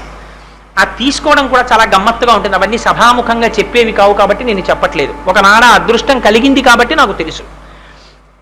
అందుకని ఆ కంచి పీఠాధిపతులు ఆ భిక్ష చేస్తున్నప్పుడు ఇవాళ భిక్ష చెయ్యను అన్నారు, ఆపేశారు. మరునాడు కూడా భిక్ష చెయ్యట్లేదు అన్నారు. మరి ఏమి తీసుకుంటారు అన్నారు. ఉసిరికాయంత గోమయము అంటే ఆవు పేడ, ఆచమనం చెయ్యడానికి గోమూత్రము తీసుకురండి అన్నారు. ఉసిరికాయంత ఆవు పేడ నోట్లో వేసుకునేవారు, గోమయాన్ని తీసుకుని చేతిలో వేసుకుని ఆచమనం చేసేవారు, అంతే. అలా వారం రోజులు అయిపోయాయి. పీఠాధిపతులు ముద్ద ముట్టడం లేదు. ఏమైందో తెలియక ఆశ్రమం అంతా తల్లడిల్లిపోయింది. పరుగు పరుగున వచ్చి స్వామి పాదముల మీద పడి అడిగారు, స్వామి మీరు ఎందుకని అసలు ఆహారం తీసుకోవట్లేదని, ఏమైనా ఒంట్లో నలత చేసిందా, ఏమిటి కారణం చెప్పండి అని. అంటే అంత యవ్వనంలో ఉండగా చంద్రశేఖరేంద్ర సరస్వతి స్వామి వారు చెప్పినటువంటి మాట వినండి. ఆయన అన్నారు, నేను రేపటి రోజున ఏదైనా ఒక గ్రామానికి వెడితే కంచికామకోటి పీఠాధిపతులు జగద్గురు శంకరాచార్య శ్రీ శ్రీ శ్రీ చంద్రశేఖరేంద్ర సరస్వతి మహాస్వామి వారు వేయించేశారని నన్ను పిలుస్తారు, అనుగ్రహ భాషణం చెయ్యమని అడుగుతారు. నేను గురువు యొక్క స్వరూపంతో వేదిక మీద కూర్చుని ఇంద్రియములకు లొంగకూడదు అని ఉపన్యాసం చెప్తాను, ఈ శరీరము మీరు కాదని చెప్తాను. మహానుభావుడు శంకరాచార్యుల వారు కూర్చున్నటువంటి పీఠానికి పీఠాధిపతినై ఒక తోటకూర పప్పు రుచికి లొంగిపోయిన నేను జగద్గురు శంకరాచార్య అని పిలిపించుకోనా, పీఠాధిపతినని పిలిపించుకోనా, నేను 10 మందిని కూర్చోబెట్టి అనుగ్రహ భాషణం చేయనా? ఎక్కడుంది నాలిక యోగ్యత? ఏ నాలుక తోటకూర పప్పు రుచికి లొంగిందో దాన్ని గోమయంతో శుద్ధి చేస్తున్నాను, దాన్ని గోమూత్రంతో శుద్ధి చేస్తున్నాను. మరొక నాడు ఆ నాలుక రుచినందు ప్రవర్తించనంత కాలం దాన్ని అలా శుద్ధి చేస్తూనే ఉంటాను. ఈ మాట దేశములో పొక్కుతుంది. కంచి పీఠాధిపతులు చంద్రశేఖరేంద్ర సరస్వతి స్వామి వారికి తోటకూర పప్పు ఇష్టమని, తోటకూర పప్పుకి ప్రీతి పడిన వాడు పీఠాధిపతి. అందుకని ఈ పదవిలో నేను కూర్చుని ఈనాడు ప్రవర్తించకూడని రీతిలో ప్రవర్తించాను. అందుకని శుద్ధి చేసుకుంటున్నాను నాలుకన్నారు. ఆనాటి తర్వాత ఎన్నడూ పరమాచార్యుల వారి భోకి వడ్డించినటువంటి భిక్షలో పప్పు, కూర, పచ్చడి, పులుసు, లడ్డు అన్నీ కలపడమే తప్ప ఇది బాగుందన్న మాట కానీ ఇది బాగులేదన్న మాట కానీ ఇక వారి నోటి వెంట రాలేదు. ఇది పరమాచార్యుల వారి జీవితం అంటే. ఎంత కష్టమో చూడండి అలా నిలబడడం. సన్యాసాశ్రమంలో ఉన్నటువంటి వాడు ఇంద్రియానికి లొంగకుండా తను ఉన్నటువంటి ఆశ్రమంలోనికి పేరు అపఖ్యాతి రాకుండా తను నిలబడగలిగేటట్టుగా ప్రవర్తించడం అంటే ఎంత అశిధారావ్రతమో చూడండి. గృహస్థాశ్రమంలో ఉన్నవాడికి పర్వాలేదు, సన్యాసాశ్రమంలో ఉన్నవాళ్ళు ఎంత కష్టపడతారో, ప్రతినిత్యం ఎంత ధర్మాన్ని అనుష్ఠానం చేస్తారో మీరు చూడండి. అందుకని ఈ జాతి కాషాయం కనపడితే మోకరిల్లుతుంది, భూమి మీద పడి సాష్టాంగం చేస్తుంది. అది ఈ దేశంలో కాషాయానికి ఉన్న గౌరవం. అటువంటి చంద్రశేఖరేంద్ర సరస్వతి స్వామివారు ఒరుగంటి పూజ అని చేసేవారు కంచిపీఠంలో. ఎందుకు చేసేవారో తెలుసా అండి? ఆయన పీఠాధిపతి సర్వకాలములయందు సింహాసనంలో కూర్చుని ఇవాళ ఫలానా కేంద్ర మంత్రి గారు వచ్చారండి, ఫలానా ముఖ్యమంత్రి గారు వచ్చారండి. కంచి పీఠానికి లోటేమిటి? ఎన్ని హైకోర్టుల జడ్జీలు వస్తారో, ఎంతమంది అడ్వకేట్స్ వస్తారో, ఎంతమంది కోటీశ్వరులు వస్తారో, ఎంతమంది మహాపండితులు వస్తారో, వచ్చిన వాళ్ళందరినీ పీఠాధిపతి లోపల కూర్చుని రెండని ఒక్కొక్కరితో మాట్లాడి వాళ్ళని పంపించేసి వెళ్ళిపోతుంటే కొన్నాళ్ళు పోయిన తరువాత అసలు దక్షిణామూర్తి స్తోత్రం పీఠాధిపతికే జ్ఞాపకం ఉండే అవకాశం ఉంటుందా? అందుకని వచ్చిన వాళ్ళకి అందరికీ కూడా ఒక ప్రేరణ కలిగించడం కోసం పరమాచార్యులు వారు ఎంచుకున్నటువంటి మార్గం ఏమిటో తెలుసా అండి? రాష్ట్రపతే రానివ్వనివ్వండి, ప్రధానమంత్రే రానివ్వండి, ప్రతిరోజు కంచిపీఠంలో పరమాచార్యుల వారు 1 గంట సేపు ఒరుగంటు పూజ అని ఉంటుంది, జపం చేసుకుంటూ ఉంటారు. ఆ సమయంలో మిన్ను విరిగి మీద పడిపోనివ్వండి, బయటికి రారు, మాట్లాడరు. అంత పీఠాధిపతి కూడా జపం చేసుకుంటూ ఉండిపోతారు. అలా తాను చేశారు కనుకనే తాను ఏది చేశారో దాన్నే ఇతరులకు చెప్పేవారు. అందుకే చంద్రశేఖరేంద్ర సరస్వతి స్వామి వారు ఎక్కడికైనా వెడితే నేను ఎంతకని నిజంగా పరమాచార్యుల వారి గురించి ఇవాళ చెప్పగలను, ఎంతటి మహాపురుషుడో చెప్పాలనుకున్నాను అంతే. నేను ఇందాక చెప్పానే కార్వార్ అని, ఆయనకి పెద్ద క్యాన్వాయ్ ఉండేది, అందులో ఏనుగులు ఎక్కచ్చు, గుర్రబళ్ళు ఎక్కచ్చు, లేదా వాహనములు ఎక్కచ్చు, పల్లకీలు ఎక్కచ్చు. ఇన్ని ఉంటే పీఠాధిపతి అయిన మొట్టమొదటి రోజున ఆయనకి ఎవరు నేర్పారండి సన్యాసాశ్రమ నియమాలు? ఇది పరమాచార్యులు వారు కారణజన్ముడు అనడానికి. ఆయన్ని తీసుకెళ్ళి కార్వార్ పరివారాన్నంతటినీ చూపించి మీరు ఏది ఎక్కితే దాని మీద అధిరోహించవచ్చు అన్నారు. అంటే పరమాచార్యులు వారు అన్నారు, సన్యాసికి నియమం ఏమిటో తెలుసా? సన్యాసి భూతముల పట్ల అత్యంత ప్రేమతో ఉండాలి. సన్యాస దీక్ష తీసుకున్నటువంటి వాడి యొక్క పదముల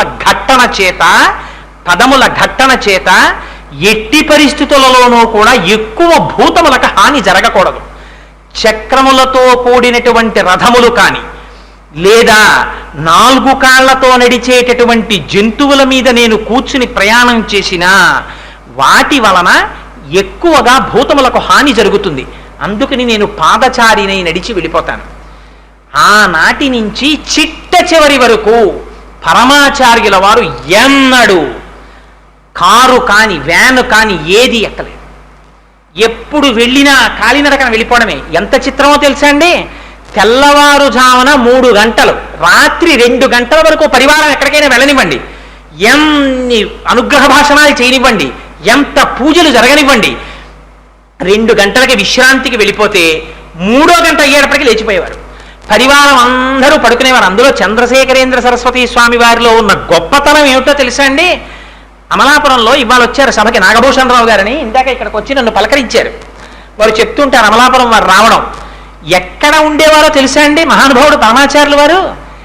ఎక్కడ నీరు ఉంటుందో, నదులు కానీ, ఏర్లు కానీ, చెరువులు కానీ ఇలాంటివి ఎక్కడుంటాయో అక్కడ పెద్ద పెద్ద చెట్ల కింద కండువా పరుచుకు పడుకుంటుండేవారు. ఆయన పడుకుని మరునాడు ఆ తటాకంలో స్నానం చేస్తుండేవారు. ఇప్పటికీ కొన్ని ఫొటోస్ ఉంటాయి. వారు నమస్కారం చేయడం, వారు ఆ సత్యదండాన్ని ముంచడం, అడుగడుగునా ధర్మమే. ఎలా నియమం పాటించాలో అలా పాటించేవారు. పరివారం నిద్రపోతుంటే 3 గంటలకి లేచి ముఖ ప్రక్షాళనం అయిపోయి అనుష్ఠానం చేసేసుకుని కమండలంలో నీళ్లు పట్టుకుని ఎవరో ఒక్కరిని ఒక చలుపు తెరిచేవారు. ఏ గుడ్డ పెట్టావు ఇలా అనేవారు. అమ్మ బాబోయ్, గురువుగారు లేచిపోయారు, అప్పుడే తెమిలిపోయారు, బయలుదేరండి అని చెప్పి వీళ్ళు ముఖ ప్రక్షాళనం చేసుకుని పడుకున్న ఆ బట్టల గుడ్డలు తీసి మూటలు కట్టుకుని అవతల గ్రామం చేరడానికి సిద్ధపడే లోపల 2 మైళ్ళ దూరం నడిచి వెళ్ళిపోయేవారు పరమాచార్యుల వారు. అప్పటికి ఎవ్వరి కోసం ఆగేవారు కాదు, వెళ్ళిపోతుండేవారు అంతే. పరివారం వెంటబడవలసిందే. అంత అలా ఉండేదైన ధర్మం అంటే. భూత భవిష్యత్ వర్తమాన కాలములను ఎంత గుర్తిరిగారంటే మహానుభావుడు, ఒకరు చెప్పక్కర్లేదు ఆయనకి, సమస్తము ఆయనకి తెలుసు. ఇది కారణజన్ముడంటే. ఇది అంత కారణజన్ముడై అంత జ్ఞాని అయి గురుగీత అంటుంది. ఆ ఆచార్య స్థితి ఎలా ఉంటుందంటే, జ్ఞాని స్థితి ఎలా ఉంటుందంటే, ఆయనకి వేరొకరు ఉండరు, ఇంకా తానొక్కడే ఉంటాడు, తానే సర్వము నిండి నిబిడీకృతమైపోయి ఉంటాడు. అట్లాంటి ఆత్మస్థితిలో ఉన్న వాడికి వేరొకడు వచ్చి తన కష్టం నోటితో చెప్పక్కర్లేదు, మనిషిని చూడగానే చెప్పేస్తారు. ఇప్పటికీ నాకు అమలాపురం వారు వచ్చినప్పుడు సామూహిక ఉపనయనాలు జరిగినప్పుట ఒక పిల్లవాడు తెలియక చంద్రశేఖర పరమాచార్యుల వారు విడిది చేసినటువంటి పర్ణశాల దగ్గర మెట్ల పక్కన ఒక పిల్లవాడు కూర్చుని ఉంటే పరమాచార్యుల వారు ఆ వటువులందరినీ చూసి సంధ్యావందనం చేసుకోమని చెప్పి కమండలం చేత్తో పట్టుకుని కర్ర చేత్తో పట్టుకుని వడివడిగా నడుచుకుంటూ ఆ పర్ణశాల మెట్ల దాకా వస్తే ఆ పిల్లవాడు గభాలను లేచి నిలబడితే ఇలా చూశారటంటే ఆ పిల్లవాడి వంక. వాడు మహాపండితుడయ్యాడు.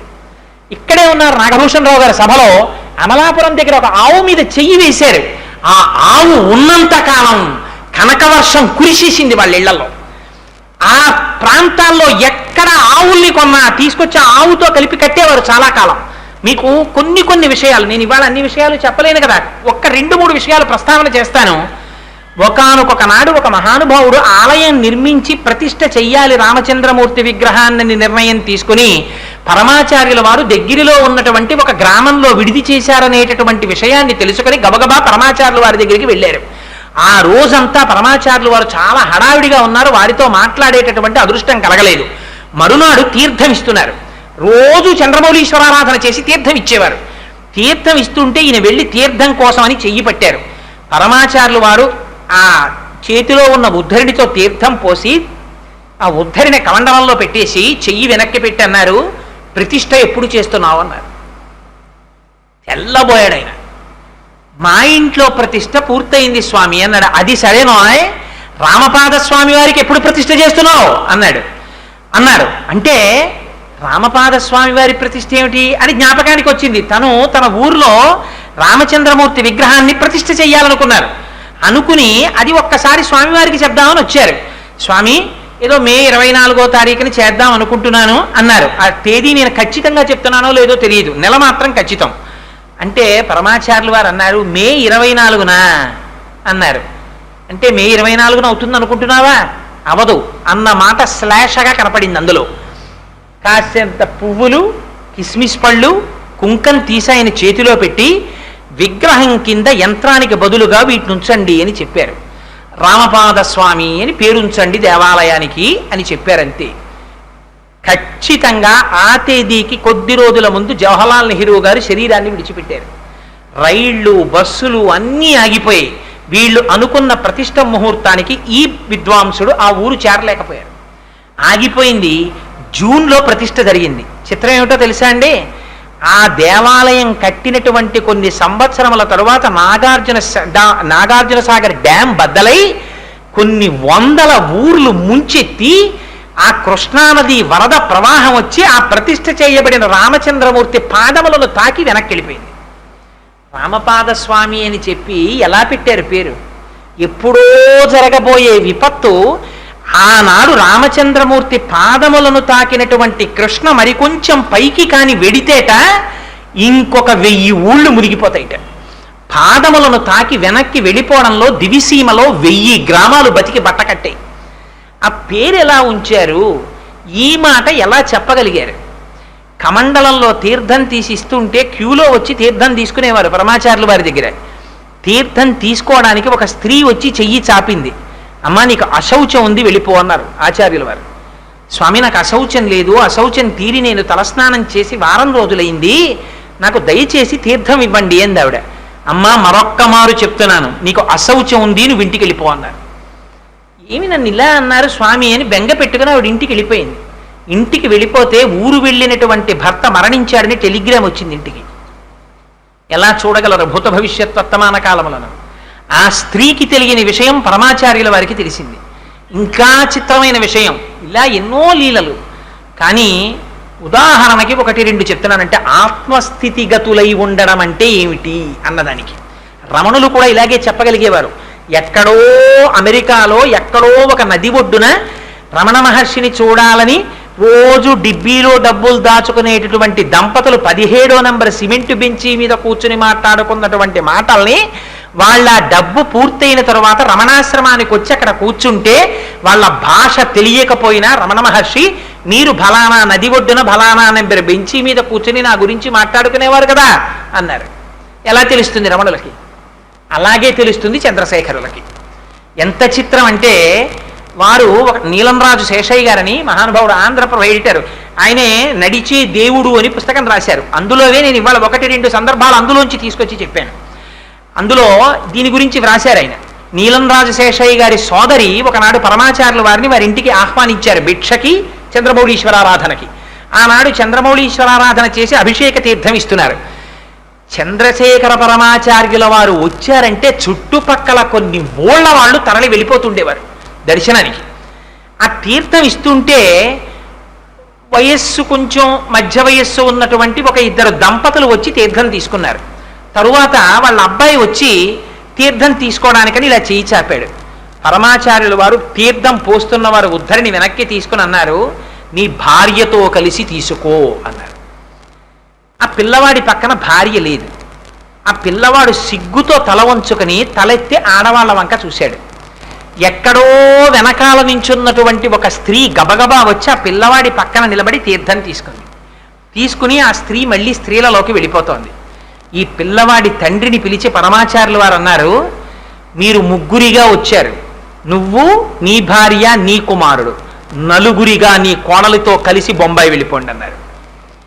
ఈ మాటలు అనగానే ఆయన కోడల్ని పిలిచి, అమ్మా నువ్వురా, పరమాచార్యుల వారు చెప్పారు, నలుగురం బొంబాయి వెళ్ళిపోదామన్నారు. నీలంరాజు శేషయ్య గారికి కూడా తెలియదు ఈ విషయం, ఆ ఇంటి వాళ్ళకి అసలు తెలియదు. అసలు వచ్చిన వాళ్ళెవరు, కోడలేమిటి, ఆయన ఎవరు, ఆవిడ్ని రమ్మని పరమాచార్యులు వారు అనడం ఏమిటి అని తెల్లబోయి వెళ్ళి అడిగారు. అడిగితే అప్పుడు ఆయన చెప్పాడు, పీటల మీదే వరకట్నం గురించి మాకు దెబ్బలాట్లు వచ్చాయి, మా అబ్బాయి మా కోడల్ని ఏలుకోలేదు, ఆ పిల్ల 3 ఏళ్ల నుంచి పుట్టింట్లో ఉంది, మాకు ఉత్తర ప్రత్యుత్తరాలు లేవు, ఆ పిల్ల ఎక్కడుందో కూడా మాకు తెలియదు. 3 ఏళ్ల తర్వాత మేమేదో మా బంధువుల ఇంటికి వచ్చాం, పరమాచార్యులు వారు వస్తున్నారని తీర్థం తీసుకోవడానికి రాత్రి కారు వేసుకుని ఇక్కడికి వచ్చాం. ఈ పిల్ల తల్లి, ఈ పిల్ల కాపరం బాగుపడుతుందేమో పరమాచార్యులు వారికి చెప్పుకుందామని ఆ పిల్లని తీసుకుని ఆవిడొచ్చింది, వీళ్ళు వస్తున్నారని ఆవిడికి తెలియదు. ఆ పిల్ల తల్లి పిల్లని తీసుకుని వచ్చింది, వీళ్ళు వచ్చారు. అక్కడ వీళ్ళు ఒండరులు చూసుకున్నారు, మాటలు లేవు, మాట్లాడుకోలేదు. ఇది పరమాచార్యుల వారికి ఎలా తెలిసింది? ఆ తల్లి సంకల్పం చేసింది పరమాచార్యుల వారికి చెప్పుకుందామని, ఆయన నోటి వెంట వచ్చిన మాట కాపరాన్ని దిద్దేసింది. నేను చీరలు కూడా తెచ్చుకోలేదు అంది కోడలు. అమ్మ నీకు బొంబాయిలో కొంటాం, ఇది పరమాచార్యుల వారి ఆజ్ఞ, నువ్వు ఇంకా ఇంటికి వెళ్ళడానికి వీల్లేదు, మాతో వచ్చేసాయి, బొంబాయి తీసుకెళ్ళిపోతామని తీసుకెళ్ళిపోయారు. అంతే, వాళ్ళు వెళ్ళిపోయింది బొంబాయి హాయిగా. ఇలా పరమాచార్యుల వారి జీవితంలో ఎన్ని సంఘటనలు, ఎన్ని సందర్భాలు. ఆశ్చర్యకరమైన విషయం ఏమిటో తెలుసా అండి? కేవల పీఠాధిపత్యం కాదు, వారు చేసినటువంటి అనుగ్రహ భాషణాలు, వారు మాట్లాడిన ఒక్కొక్క మాట ఈ దేశంలో కొన్ని కోట్ల మందిని మార్చాయి. అది గురువు అంటే. గురువు అంటే నేను ఆ మాట ఇంత పరమ పవిత్రమైన వేదిక మించి అనొచ్చో అనకూడదో, ఎందుకు వచ్చిందానని అనను, కానీ కొన్ని కోట్ల మందిని మార్చగలిగినటువంటి వాడు గురువు. పరమాచార్యుల వారు వేదిక మీద వెళ్ళి కూర్చుంటే ఒక ఊర్లో కొన్ని వేల మంది వచ్చి 100 రూపాయల నోట్ల కట్టల దగ్గర నుంచి, బంగారపు గొలుసుల దగ్గర నుంచి, బంగారు కంచి పీఠాధిపత్యం అంటే ఏమిటో తెలుసా అండి? అమ్మవారికి అభిషేకం చేసి పీఠాధిపతులు ఇలా పైకి చూశారు. చూసి, అయ్యో ఈ అమ్మవారి గుడిపైన ఉన్న కలశాలకి బంగారు పూత పూస్తే ఎంత బాగుంటుందో, అంత బంగారం రావద్దు, అన్నారంతే. ఆలయంలో ఉన్న ఆడవాళ్ళందరూ భర్తల వంక చూశారు. భర్తలు వెంటనే చేతి ఉంగరాలు తీసేశారు. ఆడవాళ్ళు ఒకరు గాజు తీసి అక్కడ పెట్టేశారు, ఒకరు మెళ్ళో గొలుసు తీసి అక్కడ పెట్టేశారు. క్షణాల మీద 10 కిలోల బంగారం అయిపోయింది. ఆ మరునాడు బంగారం కలశలకి పోతైపోయింది. ఇలా సంకల్పం చెయ్యడమే, నోటి వెంట మాట అనడమే, మళ్ళీ అంతేలా దానం చేసేసేవారు. సంఘం ఉండేది కాదు అసలు పరమాచార్యుల వారికి. వారు వచ్చి కూర్చుంటే వేదిక నిండిపోయింది బంగారంతో, సొమ్ము కట్టలతోటి నిండిపోతే పరమాచార్యుల వారు వీటన్నిటి వంక చూసి అన్నారు, నేను మీలో ఎవ్వరినైనా 1 రూపాయి తెచ్చి నాకు ఇమ్మని అడిగానా? అడగలేదు. కానీ పేద సన్యాసి కోసం మీ అందరూ ఇన్ని కానుకలు తెచ్చి నాకు ఇచ్చారు. నేను నోరు తెరిచి మిమ్మల్ని అడుగుతాను, నాకు ఒక్కటి ఇవ్వగలరా మీలో ఉన్న ప్రతివారు అని అడిగారు. ఏం కావాలి స్వామి అన్నారు. మీ అందరికీ రోజుకి 24 గంటల సమయం ఉంది కదా, ఈ పేద సన్యాసికి 2 నిమిషములు దానం చెయ్యగల. ఆసనములలోంచి లేచి నిలబడి మాకు ఉన్న ప్రతి రోజులో 2 నిమిషములు చంద్రశేఖర పరమాచార్యుల వారికి ధారపోసేస్తున్నాం అని నాకు దానం చేయండి అన్నారు. అందరూ లేచి 2 నిమిషములు పరమాచార్యుల వారికి దానం చేస్తున్నాం అన్నారు. ఇప్పుడు మీది కాదు కదా 2 నిమిషాలు, నాది. అందుకని నేను చెప్పినట్టు మీరు వినియోగించండి. 2 నిమిషములు ప్రతిరోజు భగవన్నామము చెప్పుటకు తప్ప వేరొక దానికి ఉపయోగించకండి. మీరు ప్రయాణంలో ఉండండి, కూర్చోండి, నించోండి, ఏం చేస్తుండండి, ఒక్కసారి వాచి చూడండి. 10:10 అయింది. 10:12 వరకు ఇవాళ 2 నిమిషాలు నేను చేసిన దానపు సమయాన్ని పరమాచార్యులు వారు చెప్పిన ప్రయోజనానికి వాడుతున్నాను. అది 2 నిమిషాలు భగవన్నామం తప్ప వేరొకటి ఉండకూడదు. అది మీ ఇష్టం, ఏ స్వరూపం కానివ్వండి, ఏ నామం కానివ్వండి. There were no controversies. పరమాచార్యుల వారు ఎప్పుడూ కాంట్రవర్సీస్లోకి వెళ్ళలేదు. భగవన్నామం చెప్పుకోండి. ఎన్ని కోట్ల మంది ఈ జాతిలో ఉద్ధరింపబడిపోయి ఉంటారండి ఆ మాటకి. ఎంతమందిని రోజుకి 2 నిమిషాలు భగవన్నామానికి పరమాచార్యులు వారు వెచ్చింపచేశారు. ఇది గురువుల యొక్క స్థితి అంటే, ఇది కాషాయం అంటే. ఇలా పరమాచార్యుల వారు ఎంతమందిని ఉద్ధరించారో మహానుభావుడు. పెళ్ళిళ్ళ దగ్గర నుంచి, ఐశ్వర్యం దగ్గర నుంచి, జ్ఞానబోధ దగ్గర నుంచి, సన్యాస దీక్షల దగ్గర నుంచి ఎంతమందికి ఇన్ని ఇచ్చారో అశిధారావ్రతంగా తన సన్యాస ధర్మాన్ని తాను నిర్వర్తిస్తూ పీఠాధిపత్యాన్ని అంత జాగ్రత్తగా కాపాడుతూ 100 సంవత్సరముల వరకు శతాయుష్కులై పీఠాధిపత్యం అవిచ్ఛిన్నంగా పరంపరాగతంగా కొనసాగాలి కనుక జయేంద్ర సరస్వతీ స్వామి వారిని శిష్యుడిగా స్వీకరించి, విజయేంద్ర సరస్వతీ స్వామి వారిని శిష్యుడిగా స్వీకరించి, నడిచే దేవుడని పేర్గాంచి ఒకే సమయంలో భారతదేశంలో, దక్షిణ భారతదేశంలో, అందులో మనకి విచిత్రం ఏమిటో తెలుసా అండి? అయోధ్య, మధుర, మాయా, కాశీ, కాంచీ, అవంతిక, పురి, ద్వారవతీ చైవ సప్తైతే మోక్షదాయక అని 7 మోక్షపురాలు. అందులో 6 ఉత్తర భారతదేశంలో ఉంటే దక్షిణ భారతదేశంలో ఉన్నది ఒక్క కంచి పట్టణమే. అటువంటి కంచి పట్టణంలో ఉన్నటువంటి పీఠానికి ఆధిపత్యం వహించినటువంటి పరమాచార్యుల వారు ఎన్నడూ కూడా 100 సంవత్సరముల జీవితంలో ఒక్క క్షణంలో కూడా తన ధర్మాన్ని అతిక్రమించి ప్రవర్తించాల. తాను సన్యాసిగా ఉన్నారు కనుక సన్యాసి ధర్మాన్నే పాటించేవారు. తప్పితే మిన్ను విరిగి మీద పడిపోనివ్వండి. వైద్యులు వచ్చి చూశారు ఆయన శరీరాన్ని. చూసి అంతా చెక్ చేసిన తరువాత ఆ పీఠం వారి వంక చూసి చెప్పబోతుంటే పరమాచార్యులు వారు అన్నారు, మీరేం చెప్పబోతున్నారో నేను చెప్తాను, నన్ను ఒక్క 5 నిమిషాలు మాట్లాడినివ్వండి అన్నారు. ఏమిటి స్వామి అన్నారు. నా 2 ఊపిరితిత్తులలో ఒక ఊపిరితిత్తి చెడిపోయింది. నాకు లోపల పెద్ద అల్సర్ పుండు పుట్టింది. నేను వేళపట్టున తినను, వేళపట్టున నిద్రపోను. అందుకని నాకు పుండు పుట్టింది. నేను అన్ని రకములైన ఆహార పదార్థములు తినడాన్ని నా శరీరము అంగీకరించదు. వీటితో పాటుగా లోపల ఉండేటటువంటి ప్రేగులు అపారమైన ఆకలి వేసినప్పుడు ఆహారము తిననటువంటి కారణం చేత మడతలు పడిపోయాయి. ఈ మడతలు పడిపోయినటువంటి కారణం చేత నా ఉదరపు గోడలలో పోట్లు వస్తూ ఉంటాయి. అందుకని మీరు నేను వేళపట్టున ఆహారం తినాలని, ఎక్కువ విశ్రాంతి తీసుకోవాలని, ఎక్కువ తిరగకూడదని నాకు చెప్పబోతున్నారు. కానీ అలా చెప్పడానికని ప్రయత్నం చేస్తున్నటువంటి మీకు నా ధన్యవాదాలు. కానీ నేను సన్యాసిని, నేను కాషాయం కట్టుకున్నవాడిని. నాకు ఈ శరీరం గురించి తాపత్రయం లేదు. ఇది పడిపోవచ్చు కాక, లోపల ఉన్న ఆత్మ నేను. అందుచేత దీని గురించి నేనే వెంపర్లాడిన నాడు, దీని సుఖాన్ని కోరుకున్న నాడు ఇంకా నేను సన్యాసినేమిటి? దీని సుఖంతో నాకు ప్రమేయం లేదు. అందుచేత మీరు చెప్పిన నియమాలు నాకు వర్తించవు. వేళపట్టున నిద్రపోవడం, ఎక్కువ నిద్రపోతూ ఉండడం, తక్కువ మంచి ఆహారం తీసుకోవడం, మందులు వేసుకోవడం, వీటితో నాకు నిమిత్తం లేదు. చిత్రం ఏమిటో తెలుసా అండి? పరమాచార్యులు వారు మా ఇంటికి భిక్షకొస్తే బాగుండు అనుకునేవాటి ఒక పండితుడు పాపం. కానీ అంతమంది పెద్ద పెద్ద వాళ్ళందరూ పరమాచార్యులు వారు చుట్టూ తిరుగుతూ ఉంటారు, మా ఇంటికి వస్తారా పరమాచార్యులు వారు అని వారి దగ్గరికి వెళ్ళడం మానేసి వారు సమీప గ్రామంలోకి వస్తే ఇంట్లో పడుకున్నాడు. పడుకుంటే పరమాచార్యులు వారు రాత్రి 1 గంటకి మేనా వాళ్ళని లేపి శిష్యులు పల్లకీ మోసేవారు. తను నడిచన్నా వెళ్ళేవారు, శిష్యులన్నా పల్లకీలో తీసుకెళ్ళాలి. పల్లకీలో కూర్చుని వారి ఇంటి ముందుకు వెళ్ళి పల్లకీ దింపండి అన్నారు. పల్లకీ పరదాలు పైకెత్తండి అన్నారు. లోపల నిద్రపోతున్నాడు గృహస్థు. పాపం లేపకండి, నిద్రాభంగం అవుతుంది. లేచి వచ్చి నన్ను చూస్తాడు కదా, నేను రావాలని కోరుకుంటున్నాడు. కొన్ని వేల మంది ఆయన రాక కోసం చూస్తున్నారు. ఈ లోపల ఉన్నటువంటి గృహస్థుకి కల వచ్చింది తెల్లవారకట్ట. పరమాచార్యుల వారు మేనాలో తన ఇంటికి వచ్చినట్టు. ఏమిటి ఇలాంటి కల వచ్చిందని చెప్పి మంచం మీద లేచి కూర్చుని సంతోషపడిపోతున్నాడు. బయట ఏవో మాటలు వినపడుతున్నాయి. ఏమిటి మాటలని తలుపు తీశాడు. ఎదురుగుండా మేనాలో పరదా పైకెత్తి పరమాచార్యులు వారి ఇంటి సింహద్వారం వంక చూస్తున్నారు. నా కన్న తండ్రి, నా దైవమా, నువ్వు నడిచొచ్చి నా ఇంటి ముందు కూర్చున్నావా?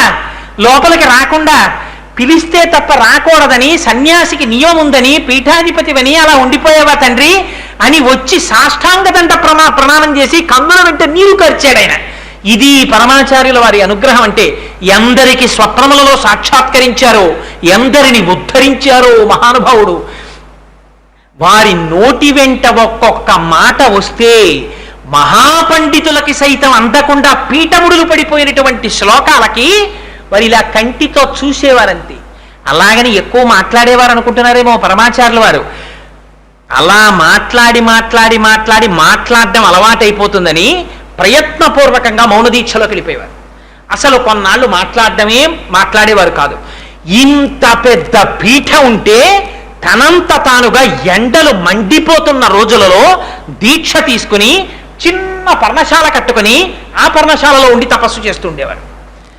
అది పరమాచార్యుల వారంటే. శరీరం అంతా మంత్రపూతము చేసుకున్నారు. అందుచేత ఇంతకీ నేను ఈ విషయములను ఇవాళ ఎందుకు ఆయన గురించి మాట్లాడాలి అని అనుకున్నానంటే, ఒకే కాలమునందు దక్షిణ భారతదేశంలో 4 మహాపురుషులు తిరిగారు. ఒకరు కంచి పీఠాధిపతులు చంద్రశేఖరేంద్ర సరస్వతి స్వామి వారు, తిరువణ్ణామలైలో రమణ మహర్షి, అప్పుడే పాండిచేరిలో సర్ అరబిందో, అక్కడ శృంగగిరి పీఠాధిపతులు ఉగ్ర నృసింహ భారతీ స్వామి వారు. వారు ఎంత గొప్పవారంటే ఉగ్ర నృసింహ భారతి కాలినడకన కాశీ 2 మాటలు వెళ్ళి పండితుల దగ్గర బ్రహ్మచారిగా ఉండగా విద్యాభ్యాసం చేసి వచ్చారు. కాలినడకన కాశీ వెళ్ళి. అటువంటి వారు ఎంత చిత్రమో తెలుసా అండి. వారు మధుర మీనాక్షి దేవాలయంలోకి వెళ్ళారు. వెళ్ళి మాకు లోపలికి వెళ్ళి అమ్మవారిని అర్చిస్తామన్నారు. అంటే అర్చకులు అన్నారు, మీరు లోపలికి వెళ్ళడానికి వీల్లేదు, మీరు ఎంత పీఠాధిపతులైనా సరే మీరు బయట నించోండి, మేము అర్చన చేస్తాం మీ పీఠం తరపున అన్నారు. అలాగా అన్నారు. శిష్యుడి చేతిలో కొబ్బరికాయ ఉంది, ఆ కొబ్బరికాయ ఇలా ఇమ్మన్నారు. చేతిలోకి తీసుకుని కుడి చేతిలో పెట్టుకుని అమ్మవారి ఎదురుగుండా కొబ్బరికాయ పెట్టి మంత్రాలు చదివారు. అమ్మవారిలో ఉన్న జీవగల కొబ్బరికాయలోకి వెళ్ళిపోయింది. కొబ్బరికాయ చేత పట్టుకుని విడిదికి వెళ్ళిపోయారు. వెళ్ళిపోయి కొబ్బరికాయ సింహాసనం మీద పెట్టి పూజ చేసేస్తున్నారు. మధుర మీనాక్షి అమ్మవారి విగ్రహం చరిత్రలో ఎన్నడూ లేని విధంగా వెలవెలపోయింది. హడిలిపోయారు అర్చకులు. హడిలిపోయి పరిగెత్తుకుంటూ స్వామివారి విడిదికి పరిగెత్తారు. స్వామి మాది అపరాధం అయిపోయింది, మీరు సాక్షాత్ అమ్మవారి స్వరూపం, మిమ్మల్ని అమ్మవారి పూజ చెయ్యొద్దన్నాం, మీరు వచ్చి లోపల అర్చన చెయ్యండి, అమ్మవారి కళల్ని మళ్ళీ అమ్మవారిలోకి విడిచిపెట్టేయండి మహాప్రభు అన్నారు. అంటే మళ్ళీ వచ్చి ఆ చేతిలో ఉన్న కొబ్బరికాయలోంచి మళ్ళీ అమ్మవారిలో ఉన్న కళల్ని అమ్మవారిలోకి ప్రవేశపెట్టేశారు.